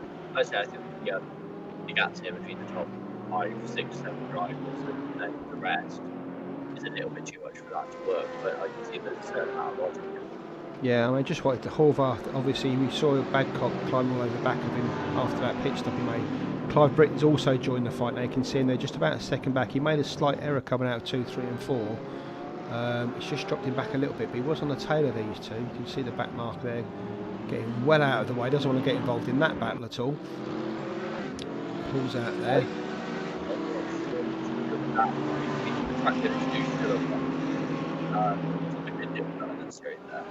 And I know he didn't really do much with Britain being in conflict back, but he's still well in this country. He's trying, going to give the position like almost one, and he could play on the right, driver's right there, and I was being around the outside.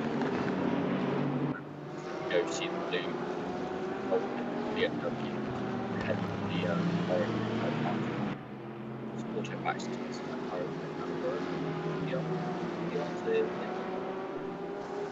So Horvath, Badcock, Britain, all the back marker there. After all that work, getting out of the way, finally loses it at Sid curve and goes sideways. So that's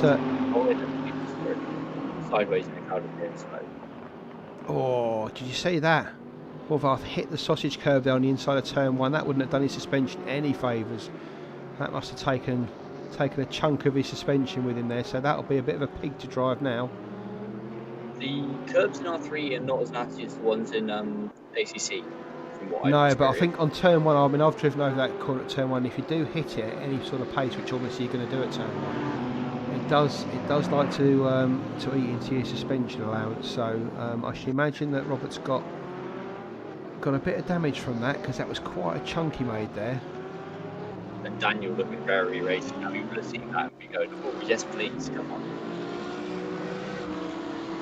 As you can see, Horvath and Badcock are half a second between them. It's visual, you can see the difference there. And Clive's about a second behind the two of them. Just while taking a watching brief. I'm pretty sure. That was just from Percentage of more. And Horvath there flashing at Grasimovic, even though Grasimovic is actually in position there for third, but just gets dispatched by the two of them. This is another thing you see is when you run through together like this, it's most noticeable the first time through traffic. Obviously, because it's not traffic in this case, which still stands. It's often the first couple guys that get the nastiness of it because you have to wake up the drivers that are in their battles. Going, by the way, remember we're here to get a lap. Oh, he's hit it again. Horvath really taking the liberties with turn one there. Taking a big chunk of it again, bouncing off the sausage curve there. I only do that so many times before you're going to be in trouble. So he's running the ring of death there, just trying to keep Badcock behind. He's just crawling over the back of him, having a very stable race, calm and collected. Horvath in front. I don't know if it's a stress thing because of the pit stop earlier, but he's now defending madly against Dan Badcock here. Oh! Oh, that's a terrible shape. Horvath spins at the hairpin. I think Grasimovic is still fighting Britain. I think Britain was maybe a little bit slow through the hairpin, seeing that and jumping right from Grasimovic back through. And do you know what, unfortunately for Horvath, even despite that, you think you get a bit of a respite. He's now got David Dorr up his backside now, who'll be crawling all over the back of him. So he's gone from bad to worse for Robert Horvath. He's from running in a fairly unstressed P3, he's now down to P6 with a battle with David Dorr now. That'll be shot for David Dorr as well, because like we saw when they came in, you had Badcock and right next to each other, and then the second back, and David and David, and then she pits stop, like we said, David was the other, so kind of seeing like previous 4 or 5 seconds ahead of you, it's still now a 4 seconds ahead of you after that, so that must be pretty intense. So Britain on the inside of Grasimovic here as he goes into turn 2, that's for position. Britain up to 4th now. You can see there about 3.5 seconds ahead to Dan Badcock, who's suddenly appears to be released because that gap was only about a second and a bit beforehand. I know this car's been behind the Ford GT for a little while, being held up a bit there, but ahead of the Ford GT going, this is what I was trying to say, Ford got ahead after the head passed back out. When the car got slowed up a little bit, I Horvath just being a bit cautious and not getting Ford then jumped ahead and went on like that. I'm sure he's wearing the helmet, but he's not one to force over the movement. So yeah, probably just a little bit of time loss there. It looks like Badcock just checked out anybody, but it seems like backwards there rather than just. I think your mic's playing a bit, mate. I don't know if you've had a laptop fail again, have you? Oh, there we go. You'll be back in a minute. I don't know, have I had a laptop failure? Oh, that's better. That's better. Sound like you're in a fish tank for a minute there, mate. Damn, I've been caught out again. McCoy. That's Greg Metcalf there.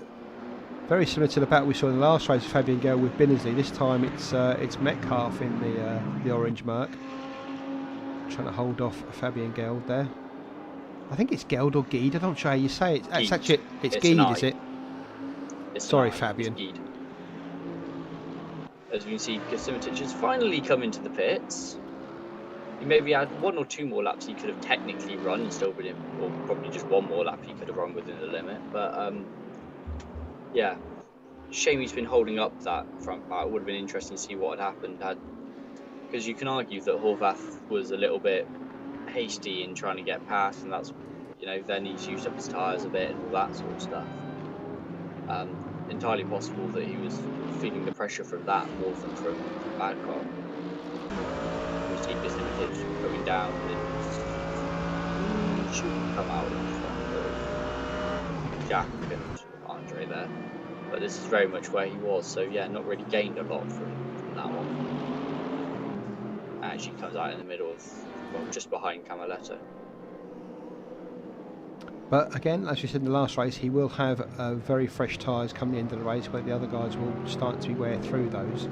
Whether it will matter here, because I don't think Hockenheim's quite as hard on tyres as the last track was, so whether he'll get that advantage or not, we'll have to wait and see. Currently in 13th, we'll see where he ends up at the end of the race, but Gosimic, everyone now pitted, and pit window about to shut shortly.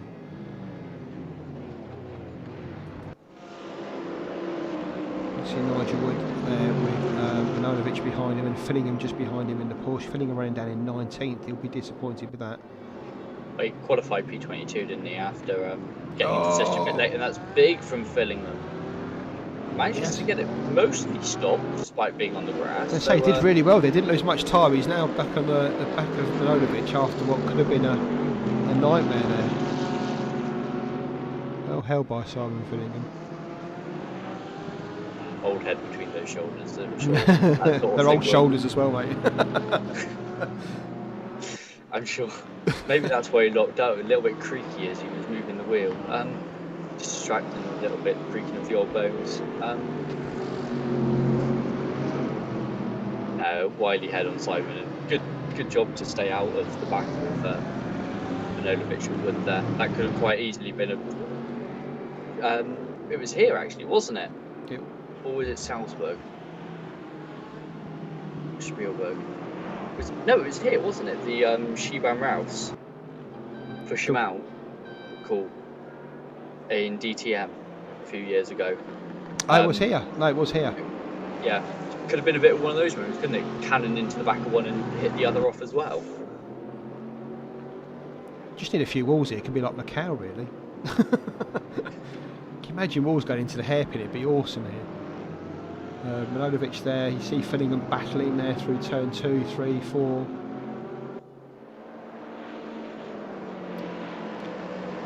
Fillingham knowing exactly how far he can push Manojlovic there just to compromise him. So he knows his breaking point here into the hairpin anyway. Maybe not on this line. You might want to be a bit more over to his left. Manojlovic looking at the inside there. Fillingham leaves him room, but if he gets the drive out here, cheeky on the outside there, but gets the drive out.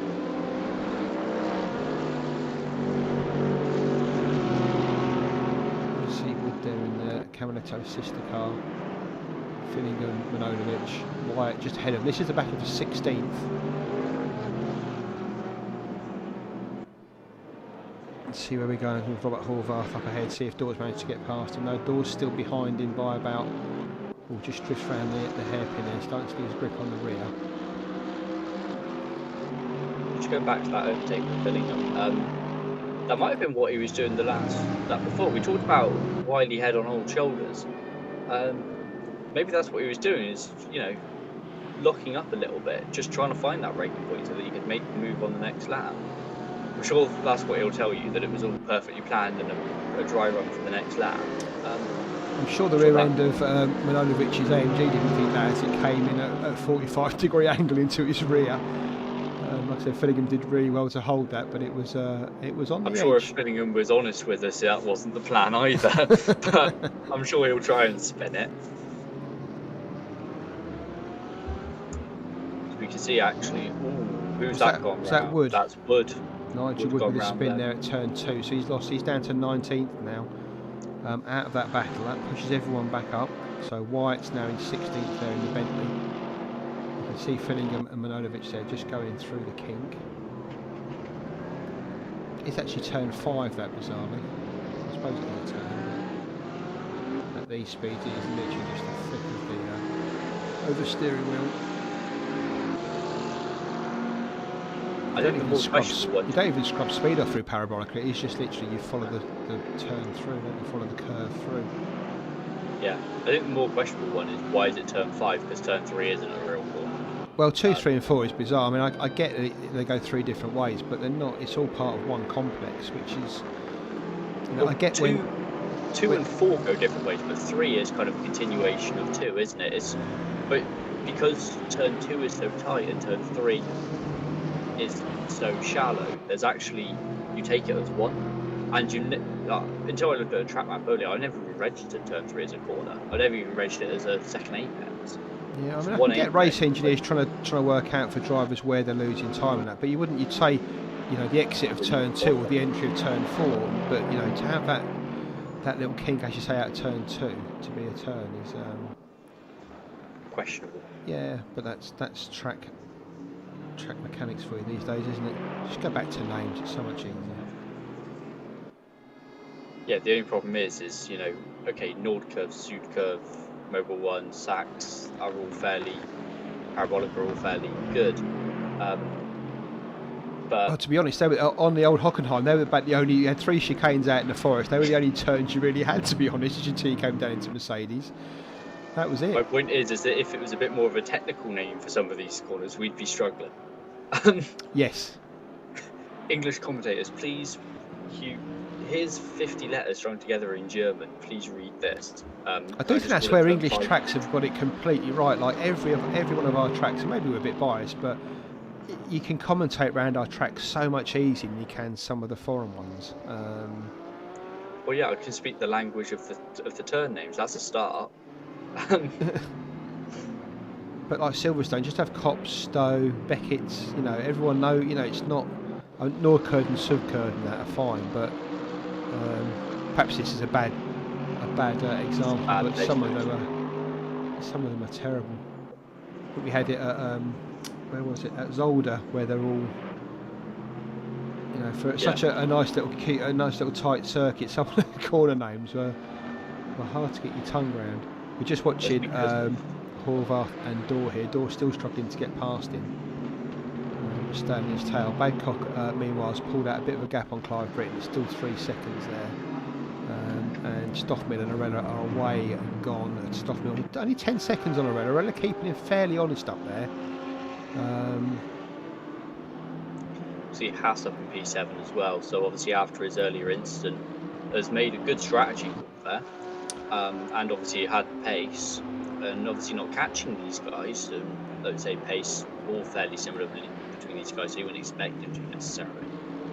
Yeah, I mean Haas is like your GT version of Gasly, isn't he? He's always got pace, but he never seems to you know, to push through to the front of it unless he gets a bit of a run. Then he's right up there, and he's certainly up with the. I say he was up in the last race, up in this race.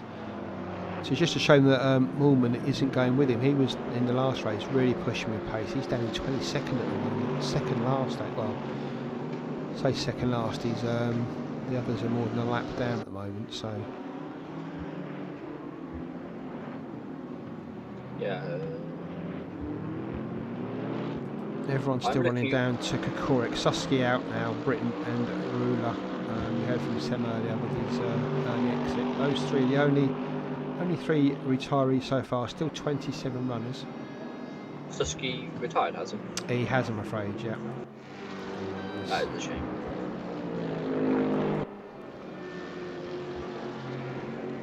Stoffel goes through to complete another lap. 1:39.5 through there, almost his best lap so far. 1:39.427. That was a 1:39.509. So no pace lost here from Mike. He's really pushing that car as fast as it will go at the moment, trying to build a gap to Arella. You can see it's now up to 11 seconds. Just trying to push the envelope there and give himself a bit of a gap. Come up behind Schilling just to overtake on the blue flags. Schilling's just stay on the racing line here. Stoffmill go up the inside into the hairpin. Brakes a little bit later. Well done by Schilling. Perfect place to let the leader through there. Stoffmill on his way. Arella behind him, coming up again. Got a bit more traffic to deal with. Just the Fillingham battle, isn't it? Yeah, it's one of those, isn't it? So he's past Milovic and Fillingham. He's just got Wyatt to get through as well. That's probably why that gap's starting up to 12 seconds now, because he's got all this traffic to try and get through. Fillingham and Milovic. No love lost. No, I was just thinking that. They've been racing each other since GTR2 days, I believe, over at URL. They are clearly friendships don't translate on track. White needs to Good really to let see. Arella through here. He's not doing him any favours. Arella through. White manages to keep the position, but he's now got Fillingham and Milanovic crawling all over the back of him. So Arguably, yes, but also if he had let him through on that high speed section and down the straights there, you risk letting him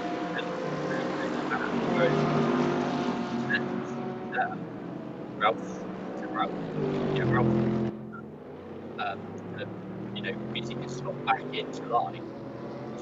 The guys will probably catch him anyway, so it's probably just a bit of preservation there, like trying to make sure he doesn't lose any positions from the looking up.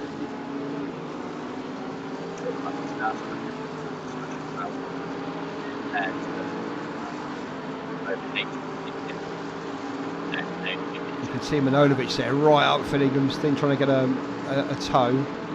Pulls out. Looking for the back of Mike Wyatt's cuff. Oh, very late there. Fillingham on the inside, Milanovic on the outside. These three hammer and tongue. Milanovic gets the better of Fillingham on the hairpin there. Wyatt still manages to keep a second ahead of the two of them. So good racing from these three.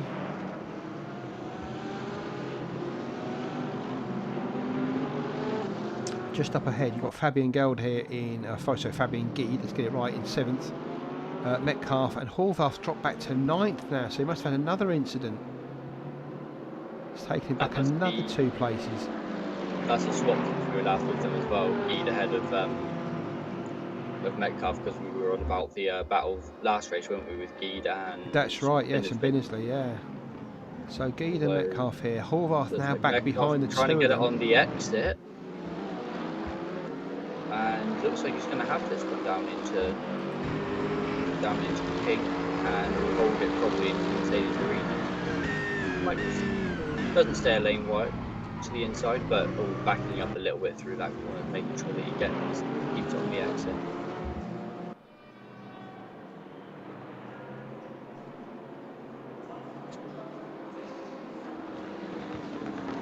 So Robert Horvath's race going from bad to worse here, down to 9th now.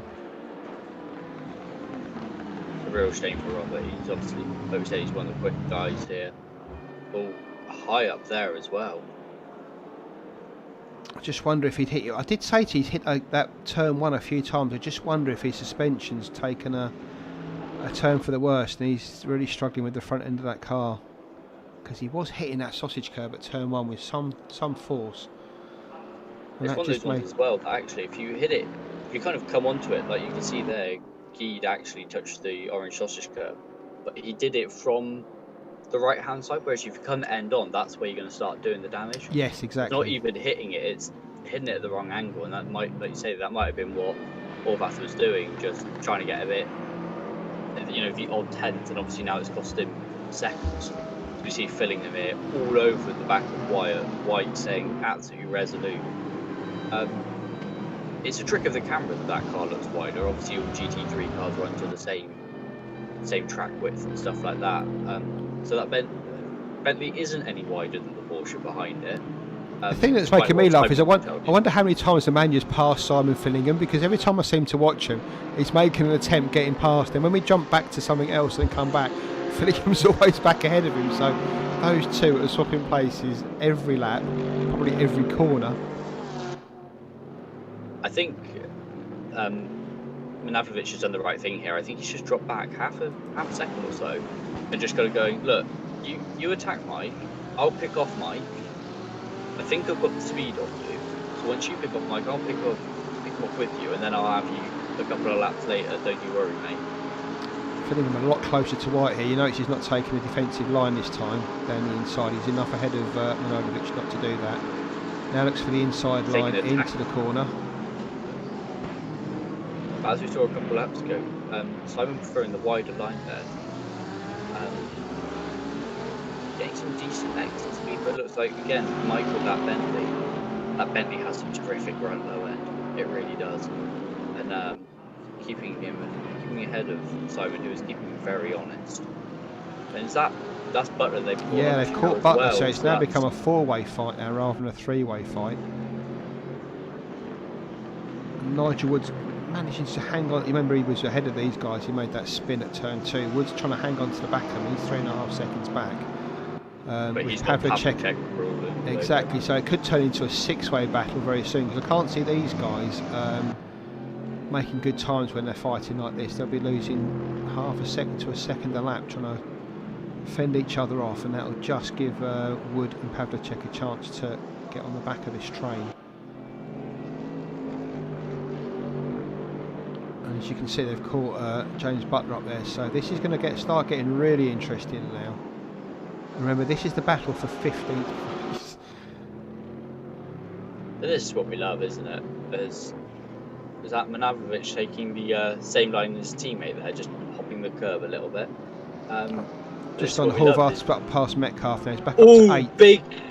Big crash as Fillingham and Wyatt come together. Looks like Wyatt might have got a bit of a tank slapper coming out of 2. And T-Bone, the side of the Porsche a little bit, has slowed Simon down significantly through the parabolic, going into the parabolic. But it looks like Manavrovic might have him here on the outside of the turn.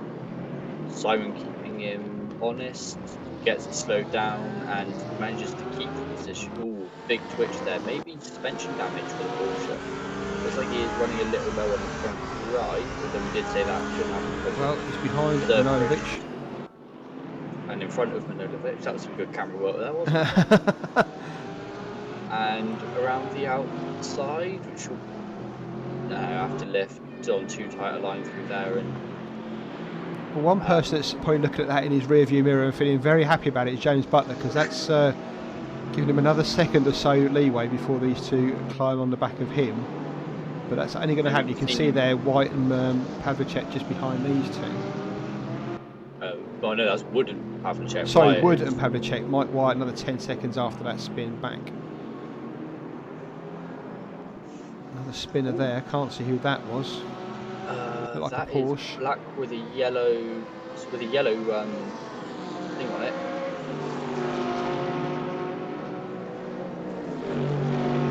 Prestimitich? Maybe? Oh, do you think so? Maybe. It looked No, he's black, up at the hairpin, so I don't think that was him.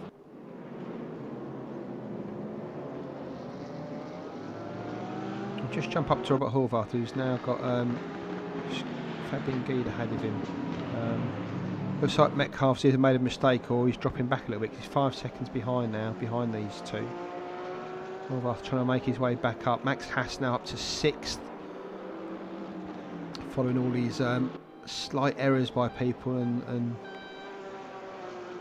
this is the kind of time that we start to see these errors creep in, not necessarily through tyre wear or anything like that. Obviously some of these guys, the tyres will be getting older and won't be quite as comfortable as they were, but you're talking about 100 minutes now. Sure, it's not the longest time in the world, but 90-100 minutes, that's a decent stint in a GT car. Sorry, mate, I just wanted to say they've got past Butler now, those two, so Butler's behind these two now. Yeah, sorry, we've seen that. If you're talking about British GT, they race GT3 cars, 3-hour races for the feature races there, and 2 drivers. So you're kind of hitting the limits here of what you would like to, what is comfortable in a GT3 car these days. Obviously, these guys not the highly tuned athletes that those guys are. So yeah, and what time is it now local? Going on for, race will finish at about 9:30 UK time. So for these guys, it's 9:30, 10:30 in the evening for most of them. So done a long day at work, jump in the rig for a couple of hours, tiredness slips in, and yeah, you make the odd mistake. You drop it once or twice through the course of the race. Guys, if you're watching this, I notice we've got some concurrent viewers on our stream at the moment. We've only got 3 likes though, so get down onto the little thumb below the video, give us a thumbs up, and if you haven't subscribed already, please do so, and get more quality content like this from RRLeagues in the future, especially on Sunday. We've got the ADTTs coming up. Ethan and myself are driving through Dubai this week. Those TTs, literally last race I think was about a second between the top 15 or 20 or so. Excellent racing to watch, really good action all the way through the field. It's non-stop. really good, and Dubai's a great track to watch as well. There's plenty of overtaking opportunities there as well. So join us on Sunday, again on the RR Leagues channel. We will live stream. No commentary because obviously we're racing, and we're not good enough to race and commentate at the same time. We're not good enough to race on our own, let alone barely enough to barely good enough to race or commentate, let alone. but you will be able to watch us race anyway, at least, but without the dulcet tones of myself and Ethan. So Milojevic and Fillingham there, you can see. As we get into the back end of the race, we haven't had any anything come through so far. But if you do want to send us a quick question in the last 5 minutes or so, obviously we're going to be more focused on this now, as we see. Clive's just giving a back marker there, a little flash to say, I've got Dan Badcock right up my jack seat, get out my way. There's a spinner there, I don't know who that was, it was a big one though. Fillingham. That's Fillingham. Was that Simon Fillingham? Yeah, that was Simon Fillingham. It was. And turn one, that position to Mike Wyatt. A turn one accident for Simon Fillingham. And that's Door and Haas just coming through as well. So all of these guys obviously bunching up near the end, which is good to see, good for the racing. So Clive's got past two back markers there and managed to put a little bit of space between him and Dan Badcock. Just keep an eye on Dan, see how quickly he gets past these back markers. There's one dispatched. I think that's Nigel Wood. If not, it's Jack Cavaletto, in which case it's Cavaletto. No, Wood, right. No, Cavaletto's further up, so I think it's Nigel Wood who was getting past. Yeah, Nigel Wood.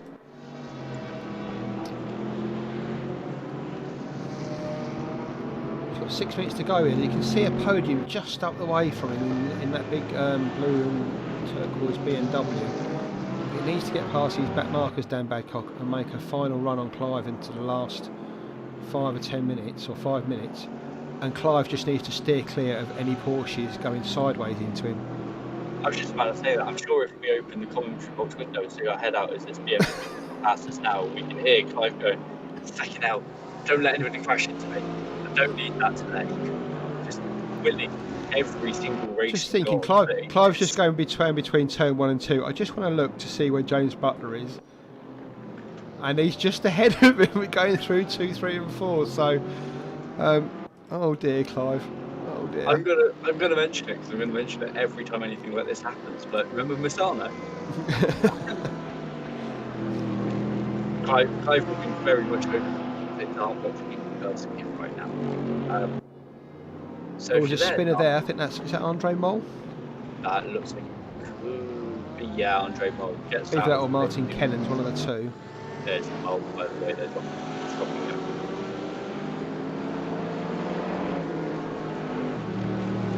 So there's Clive. Badcock just still trying to get through the back markers. And this is the problem you've got with this kind of field is, you know, there's not a whole lot between some of these guys. So, you know, Radek obviously will get out of the way. He's not going to hold up that, but on pace, they're probably not too dissimilar. It's not an easy, I'll just walk on the straight sort of thing.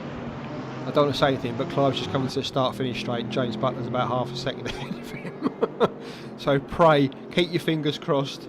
James Butler in the last race, unfortunately, remember taking him off in a start-finish straight and ending Clive's race. Hopefully this time he'll just move out the way on the start-finish straight and let Clive through, which he does. Nice driving by James there, just allows Clive to get through. Back across in front of the back marker there to take his usual line through turn. Yeah, you may think James has been a little bit rude there, but we do actually try and tell people to stay on the racing line and allow the quicker car to go past you and overtake rather than trying to move, so everyone knows the rules and what to think. 'Cause it would have been nice for James to move onto the inside line there and allow Clive the racing line through, but either way, it's done now. Clive's through safely. He's managed to pull another couple of seconds out on Dan Badcock, so Clive looking good for third in the podium here after last week. Mike Stoffmill's 18 seconds up the road now ahead of Ralph Varela. Clive in third, Dan Badcock you saw back here in fourth. 10 seconds back to David Dorr and another 4 seconds back to Max Haas in 6th. Huge gap then to Fabian Geld and Greg Metcalf. Dmitry Dmitriev is up to 9th. Robert Horvath having a terrible race now, back down to 10th, with Binnersley behind him. Gerasimic, we saw him make a late stop in that Ford GT. He's making some good pace. He's only a couple of seconds behind Binnersley, and obviously on those newer tyres catching him, so could be a top 10 finish for Gerasimic. Camaletto, we saw him earlier, he's been on his own most of the race. He's a bit of a gap to Gerasimic, having a fight with Manojlovic Butler. And then we've got Pavlicek, Mole, Wood, Wyatt, Vizar, Jacoli, Fillingham, who we saw spin at turn 1. Moolman, who we saw had a great pace in race 1, but not really pulling it out here. He's down in 22nd, just ahead of Schilling. Kennans, Hindle, Kokorek in 26th, and bringing up the rear is Antonio D'Oliva. That's your run down as we've got 2 minutes to go, so literally a couple more laps. Stoffmill will do this and another one for the win, so I think we're pretty much sorted. I think everyone's kind of where they are for the top 10. Might be this one, another one, and then another one. Yeah, I think Stoffmill's just coming down through Mercedes there. He might finish this lap, and I think then it'll be this one and one more. Yeah. Another great performance from Mike Stoffmill. Ralph Varela is one of the quickest drivers I know, apart from Mike Stoffmill, and he's currently 20 seconds behind Mike. We saw Clive Britton and Dan Badcock there. They're further a few seconds back, about 30 seconds behind Mike here. He comes round, a minute 20 to go, so this will be his last lap. Still pulling out 139s, 139.998 on that last lap, so still in the 39s, and he's the only driver on that last lap to put a 39 in, so still plenty of pace. Fastest lap of the race again, 139.427. Quite a few of them in the 139s, though, to be fair. Him, Ralph Varela, Clive Britton, Dan Badcock, even Robert Horvath 139, and Krasinovic did a 139 as well in that Ford GT, so he's obviously got some pace now. He's got some fresh tyres on. Still catching Rick Binnersley, just a second behind. We'll just pop back to that. We'll catch Mike crossing the line when we get to it, but in fact he's just behind these two, so we'll get the best of both worlds here. We'll watch the Binnersley Krasinovic fight, and we'll just watch Mike behind them take, fingers crossed, to take the win. Fingers crossed for Mike anyway. Yeah, absolutely. We can't imagine he won't at this point. Obviously you never imagine when you're in the lead of, although I'm sure actually he is. I'm sure if I had 2 mortgages, mate, I'll be honest, I'd put it on it now.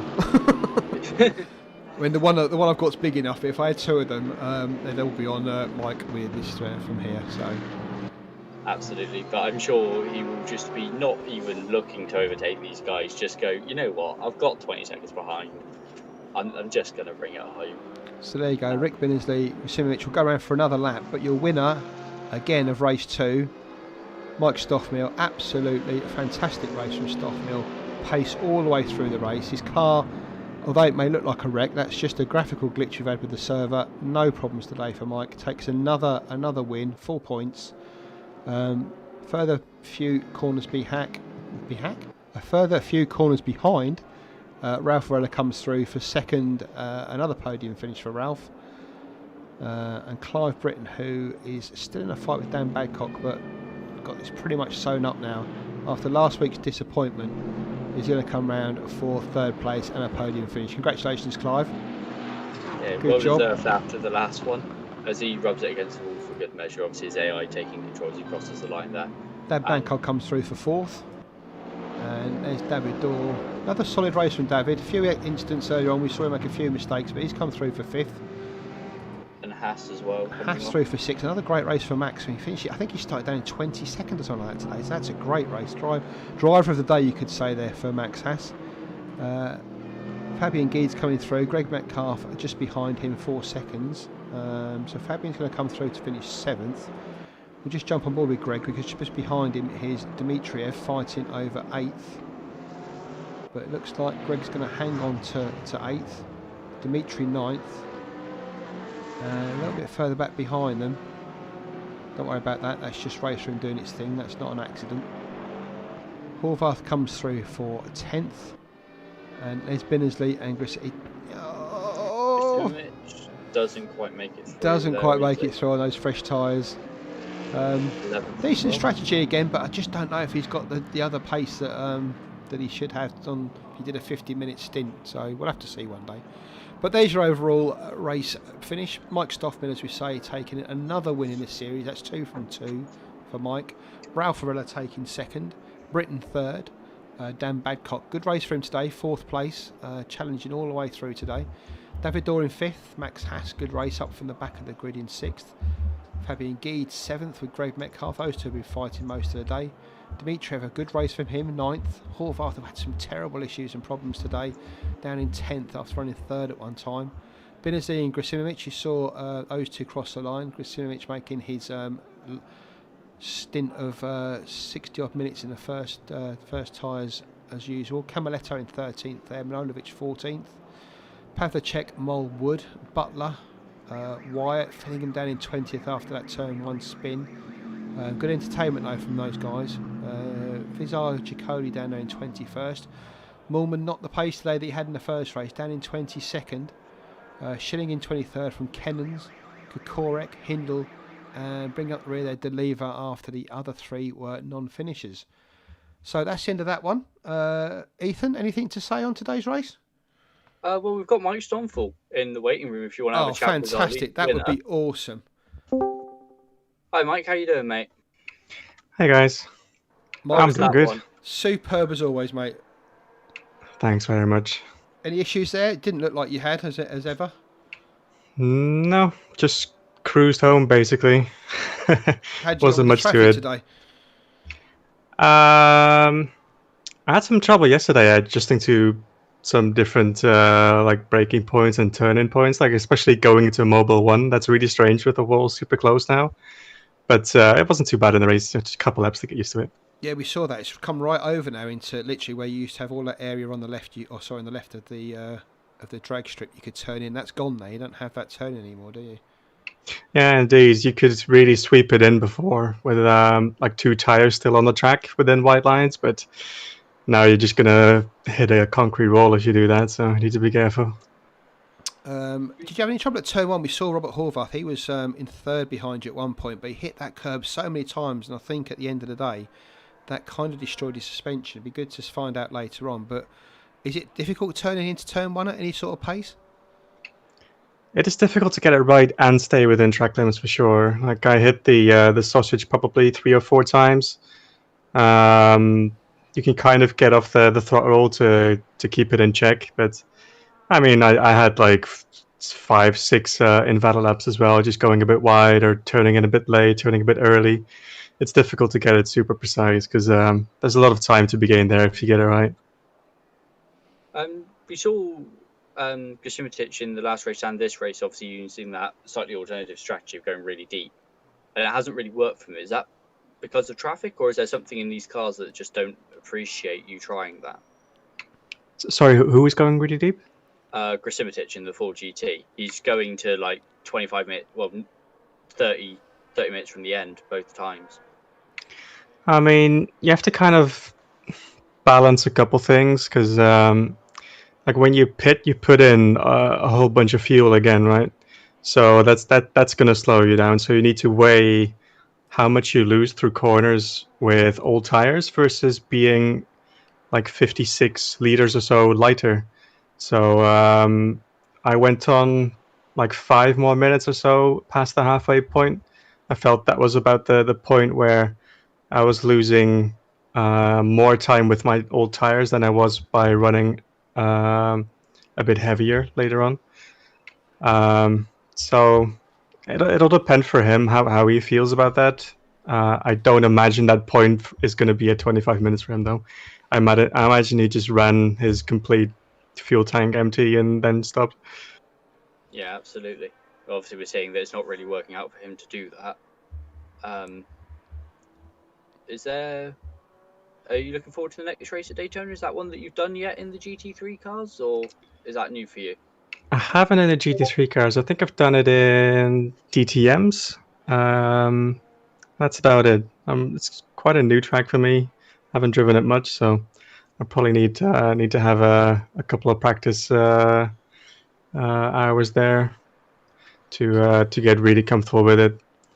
But yeah, looking forward to it. That's 2 from 2 for you, Mike. You must be feeling good right now this series. Yeah, I'm feeling good. I mean, I knew I was going to be strong. I wasn't sure how strong the competition would be, but Ralph was really good today. He stayed with me throughout stint 1. I was arguably taking it slightly easy in stint 1 just to keep tires alive, keep everything in check. And he was certainly trying to keep you honest. He got a bit caught up in the traffic, unfortunately, in the second stint there, and he just managed to left you about half a second a lap where you could just pull a gap out on him. But he was keeping you honest today. We were watching that and thinking he's got some pace there, the boy. Yep, Ralph was awesome today. Just a second stint, he had slightly older tires than me because he had I think he pitted like 3 or 4 laps earlier. So that kind of created a deficit well, so I could really start getting away from him in the second stint. Yeah. And yeah, congrats to Ralph, congrats to Clive. Very mature races from both of them. I was going to say, you think Clive's in the waiting room? If you want to bring him in and have a chat with Mike? Yeah, we'll have a go with Clive. How are you, Clive? How was that one, mate? Oh, I'm sweaty. I'm very sweaty. GG, Mike. Good race, Clive. Oh. Well, I like at one point I had settled for 6th. I thought that's all right. I'm pretty happy with 6th. I think I was doing pretty good, and then I just managed to keep it on the black stuff. And we did have a bit of a giggle with 5 minutes to go as you came up to James Butler on the start-finish straight, I must admit. Yeah, and I thought I was going to I seemed to just come up to the people at the wrong time each time, and I thought even at that point I was like, 4th. I'm very happy with that. And then unfortunately Daniel spun out, and which was unfortunate because he drove such a good race. He did. He had a very good race today. Yeah, he was brilliant. So how was it, Clive, to be back in the seat after the disappointment of Slovakia? Oh, it's fantastic. The whole race, I was like, my feet, everything was crossed. As like, please don't make me need to go to the bathroom. With 30 minutes to go, and it didn't, and I survived. Huzzah! Are you looking to go again if I restart the server? You still in the practice session looking for another hour and a half after this one? Yeah, man, no bother. Let's go. And how about Daytona next time? Obviously, we just talked to Mike about Daytona. He's not raced there very much in a GT3. What about you, Clive? You had any go around it yet? Talking about the race last weekend. No. Well, we're just saying we've got to do a GT3 race. Yeah, is it Daytona again? Yeah, I think I'm pretty comfortable with Daytona. Whether I'm fast or not is a different story. I'm comfortable with it. I did a 24-hour race, as Ethan knows well. In iRacing in it before, so I know the track. Whether I'm fast or not, again, is another story altogether. Well, you need to keep Mr. Stoffmeal honest because he's going to run away with his championship otherwise. 2 from 2 from Mike. Need guys like you, Ralph and David, to keep him honest. Mike is in a league of his own. Oh, don't we big him up too much already? I'm thrilled to have him here, though. You know. Don't worry, Clive. Send me a $5 and I'll get that R18 you were driving last weekend into. Yeah, I'm gonna bribe on the back markers next race anyway. So I probably shouldn't have said that out loud. Well, guys, thanks for joining us in the commentary box and just going through your races there. Really appreciate it. Ethan, anything finally to say? No, just really well done to the pair of you. And thanks for doing the commentary, lads. That's all I wanted to say. Oh, you haven't heard it yet, Clive. Don't thank us just yet. Oh, you're amazing. Thanks, guys. You're great. Wouldn't be the same without you. Oh, bless you. I'm sure your mother won't be saying the same either, Clive. Well, it's a PC broadcast, Ethan. So yeah, guys, we'll be back on Sunday with the Audi TTs round Dubai. That's a great thing to watch. 2 25-minute races, and for our next GT3 Masters Series, back at Daytona. You heard us talking about that. That's in 2 weeks' time. Join us for that. If you haven't subscribed to the channel, please do. Make sure you get all the notifications when our streams are going live. But until we join you again, Ethan, thank you very much. Clive, Mike, congratulations on your podium today. Mike, congratulations on your win. And we'll see you next time in 2 weeks. Good night. Bye, guys. Bye bye. Cheers, guys. Cheers. Cool, that's done.